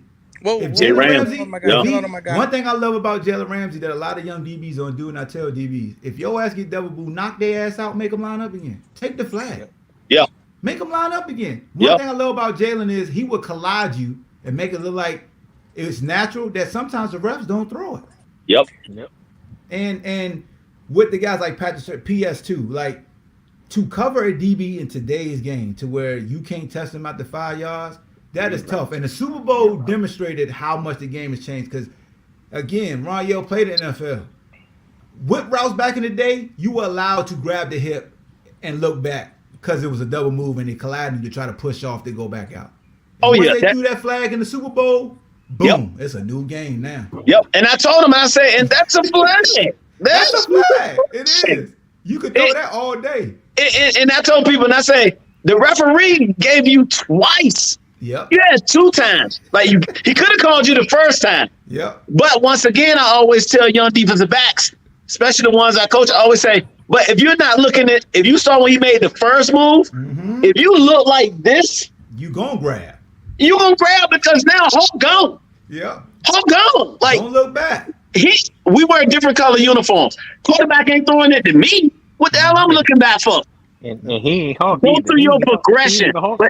But that's also teaching these young cats to master your craft, master your eyes. Eyes before feet. If you keep looking at him and he made that double move and I'm still looking at him because he hasn't declared his route yet, Hulk hasn't came out of his break yet for me to look now. But once he stuttered me, I'm still looking at you because you're not running an actual route. And now when you take off, I just run with you. But if you stutter and I look back, I'm cheating. Guess what Hulk's doing? You grab. He beating. He gone. He gone. He leaving. Stingley is one of the best at doing that. He reads everything. And this is the thing now with young cats. Young cats now, when they play in the secondary, they about instant. I want it now. Talk about it. I remember playing with a guy, played against a guy in high school, played against him in college. Dre Black told me one time, man, look, you trust your eyes. You may not get a lot of picks, but people that know the sport would know your progression. So if you got one pick, so be it. But once again, these young cat told me the other day, Coach Witt, if I get beat for 10 touchdowns but got 10 picks, you know what they're going to remember? I say, boy, you a smart man. They're going to remember 10 picks. That sounds like your boy, Amon. But they getting smart, though. These athletes are getting in the mode where it's smart. Yeah, that's Trayvon. That's Trayvon. I mean, I was telling people that. I was telling people that because as a defender, especially a DB, but defense in general, we are taught get the ball back for the offense. Yes. And if you can generate extra possessions, you look at it as a pot. Like, yes, because now, I mean, you can never tell who's supposed to be checking who, but most of the time they just grade who's the closest guy. Like a lot of times you'll know somebody playing catch 3 or man or clamp. If you got help, don't got help. So the numbers it's going to be skewed. You just never know. But it just depends on your mentality, right? Like some DBs favor opportunistic guys who going to go get the rock. Some guys going to just cover that sound cover dude. And a lot of times, Ron, will tell you, the sound cover dude won't get praised as much as the opportunistic guy because that's the one you're going to see a lot. Yep. Especially if you get them at the right times, too. Yep. Like, you be getting cooked, and then, boom, 4th quarter, they try to make a comeback, and who get the pick? The dude who been getting cooked. But you won't be forgetting he got cooked because he got that big one. And don't let him have a bunch of return yards with it. Oh, He's Lord. a feel for you, too. So it's all about the lens and things like that. But I do want to say one thing. I know Statman want to talk. When it comes, a lot of times, he was talking about looking back. And Deion made the greatest, it was Antonio Cromartie, I think. I was talking to him on Twitter. A lot of people think once you get to the hip, look back. But the real OG will tell you, if you can get to that upfield shoulder, that's when you can really look back. Yeah. Because you get to the hip, they can still fade you. But if you get to the upfield shoulder, that's where the ball is supposed to go to. I call it that's what Hulk boy. I call it a look and lean. Look and lean. If my upfield shoulder is on your shoulder, you cannot win on me. But even if I'm a little bit behind on that position, meaning if I can take my right hand and touch your left hand, I'm not where I'm supposed to be. But if I was a little bit closer to you and my upfield shoulder was on your shoulder, I can just look and lean you all day, right out of bounds. You know what I mean? And so when cats don't understand that, was like, he panicking. Because I see Hawk eyes getting wide as dollar bills. If my upfield shoulder, I can't look back. I got to play through his hands. That's why you got to play through his hands. People always say you need to look back. I was like, he wasn't in position to look back. He ain't in a position to look back. They look at it like the ball hit the DB in the back of the head. Oh, if he would look back, he got a pick. I said, if he would have looked back, he probably would have slowed down a step. Yep. Because most of the time, DBs actually turn their whole shoulders while receivers look up. They turn their head. Randy Moss will shoot his hand straight up, And I done got beat by Randy. Tyler Lockett was the best at that. I have too. When he was in Oakland. Randy was a master of just looking straight up. Tyler Lockett's the best right now at that. He doesn't turn his head. He literally just looks up, and that ball is right where it needs. I mean, not right. That's but a great receiver for him. Called lay hands. Go ahead. Yep. I was just gonna say real quick. I'm about to get off that conversation that y'all two had. Yeah. We need more of that. That is what we need right there. That breakdown, the look and lean. That's what sports needs in general. I've always wanted to know before I get off, Hawk and Ron, can y'all answer this? And I guess y'all just did. I've always wondered why DBs don't look back more. My theory was always that if you turn and look, you could lose track of the receiver. But it's more of a technique thing. Y'all mentioned the look and lean. Like, Ron, answer that. Okay, go ahead, please. So basically, we got to secure the receiver. Okay. Point blank. Like if I'm running with Hawk, and if that ball is thrown and I'm looking at Hawk because I'm running and I'm looking at him, and I see him turn that head and his eyes get big. If once again, if my shoulder is now on his upfield shoulder, mean he's ahead of me, I can't look back because when I look back, now I'm slower. Even though if he's slower, but he's already ahead of me. So even if he slow down, it's a game of inches, right? Yeah. Even if he slows down that ball, the trajectory of that ball is going to hit him exactly where it is. All receivers are always open, but quarterbacks throw them open. You know what I mean? Like Hawk can run the best routes ever, but if that quarterback don't put the ball where it needs to be, Hawk gonna go back and let the quarterback know. I'm gonna just keep it at that to keep it PG for the show. But the whole point of is my body position. I have to be disciplined enough to not panic in that mode and get in the proper spot. And when I get my upfield shoulder on his shoulder, now I can look back. And even if I'm late, that ball gonna hit me somewhere. It's gonna hit my body before he hit his. Even if I miss the ball. So it's the position first before I can look and actually lean on him. Got you. Okay, so basically y'all are taught that. Y'all are taught that. Yes. Okay. Yep. Thank you. One thing before you leave, Statman. So we got a drill called high five drill, right? So it's teaching you if you're not in phase, meaning what he's talking about shoulder to shoulder, you're in phase. That means we in sync. So now I'm running what we call running the route. Now I can act like I'm the receiver because I'm step for step. But if I'm out of phase, meaning I'm on that hip, because a lot of receivers, if they know you're on their hip and they see you look back, they're gonna nudge your top shoulder. It's gonna be nice and subtle. It's just gonna make you rock a little bit. Now they can lean away from you. So if you know I'm on the hip, and like Rondell said, if I see you look up, your eyes get big. A lot of elite cover guys can accelerate faster. Because some receivers who really turn their shoulders and look, they're gonna slow down just a little bit because they gotta find the ball. When OG receivers gonna trust that it's just gonna be up the field. They just look up, right? So with the high five drill, as soon as they look up, you don't panic and stop swiping as soon as you see the eyes get big. Don't do that. I'm running and I'm looking at that outside hand because majority of receivers, if they catch a one hand catch, it's gonna be the outside hand. As soon as I see that outside hand come up, I high five it. I just meet it. That's it. I love high five. Love high five. A lot of DBs gonna tell you this, and Ron, you're gonna laugh. A lot of times we got that inside hand and we married anyway. I'm handcuffing that inside hand. And if I can't get the inside hand while I'm running, I'm smacking your inside thigh in form. It's like this. I'm making it look natural. But I'm impeding your stride because the ref, most of the time they look up here. As long as I'm doing this, I can hit his thigh. And they ain't never call paid it. attention to that. Every single time when I'm running, I'm hitting his thigh at the same time. I never thought of that before. Because his hand is coming up and my hand is going down. And we make it look like we run it naturally, but we ain't.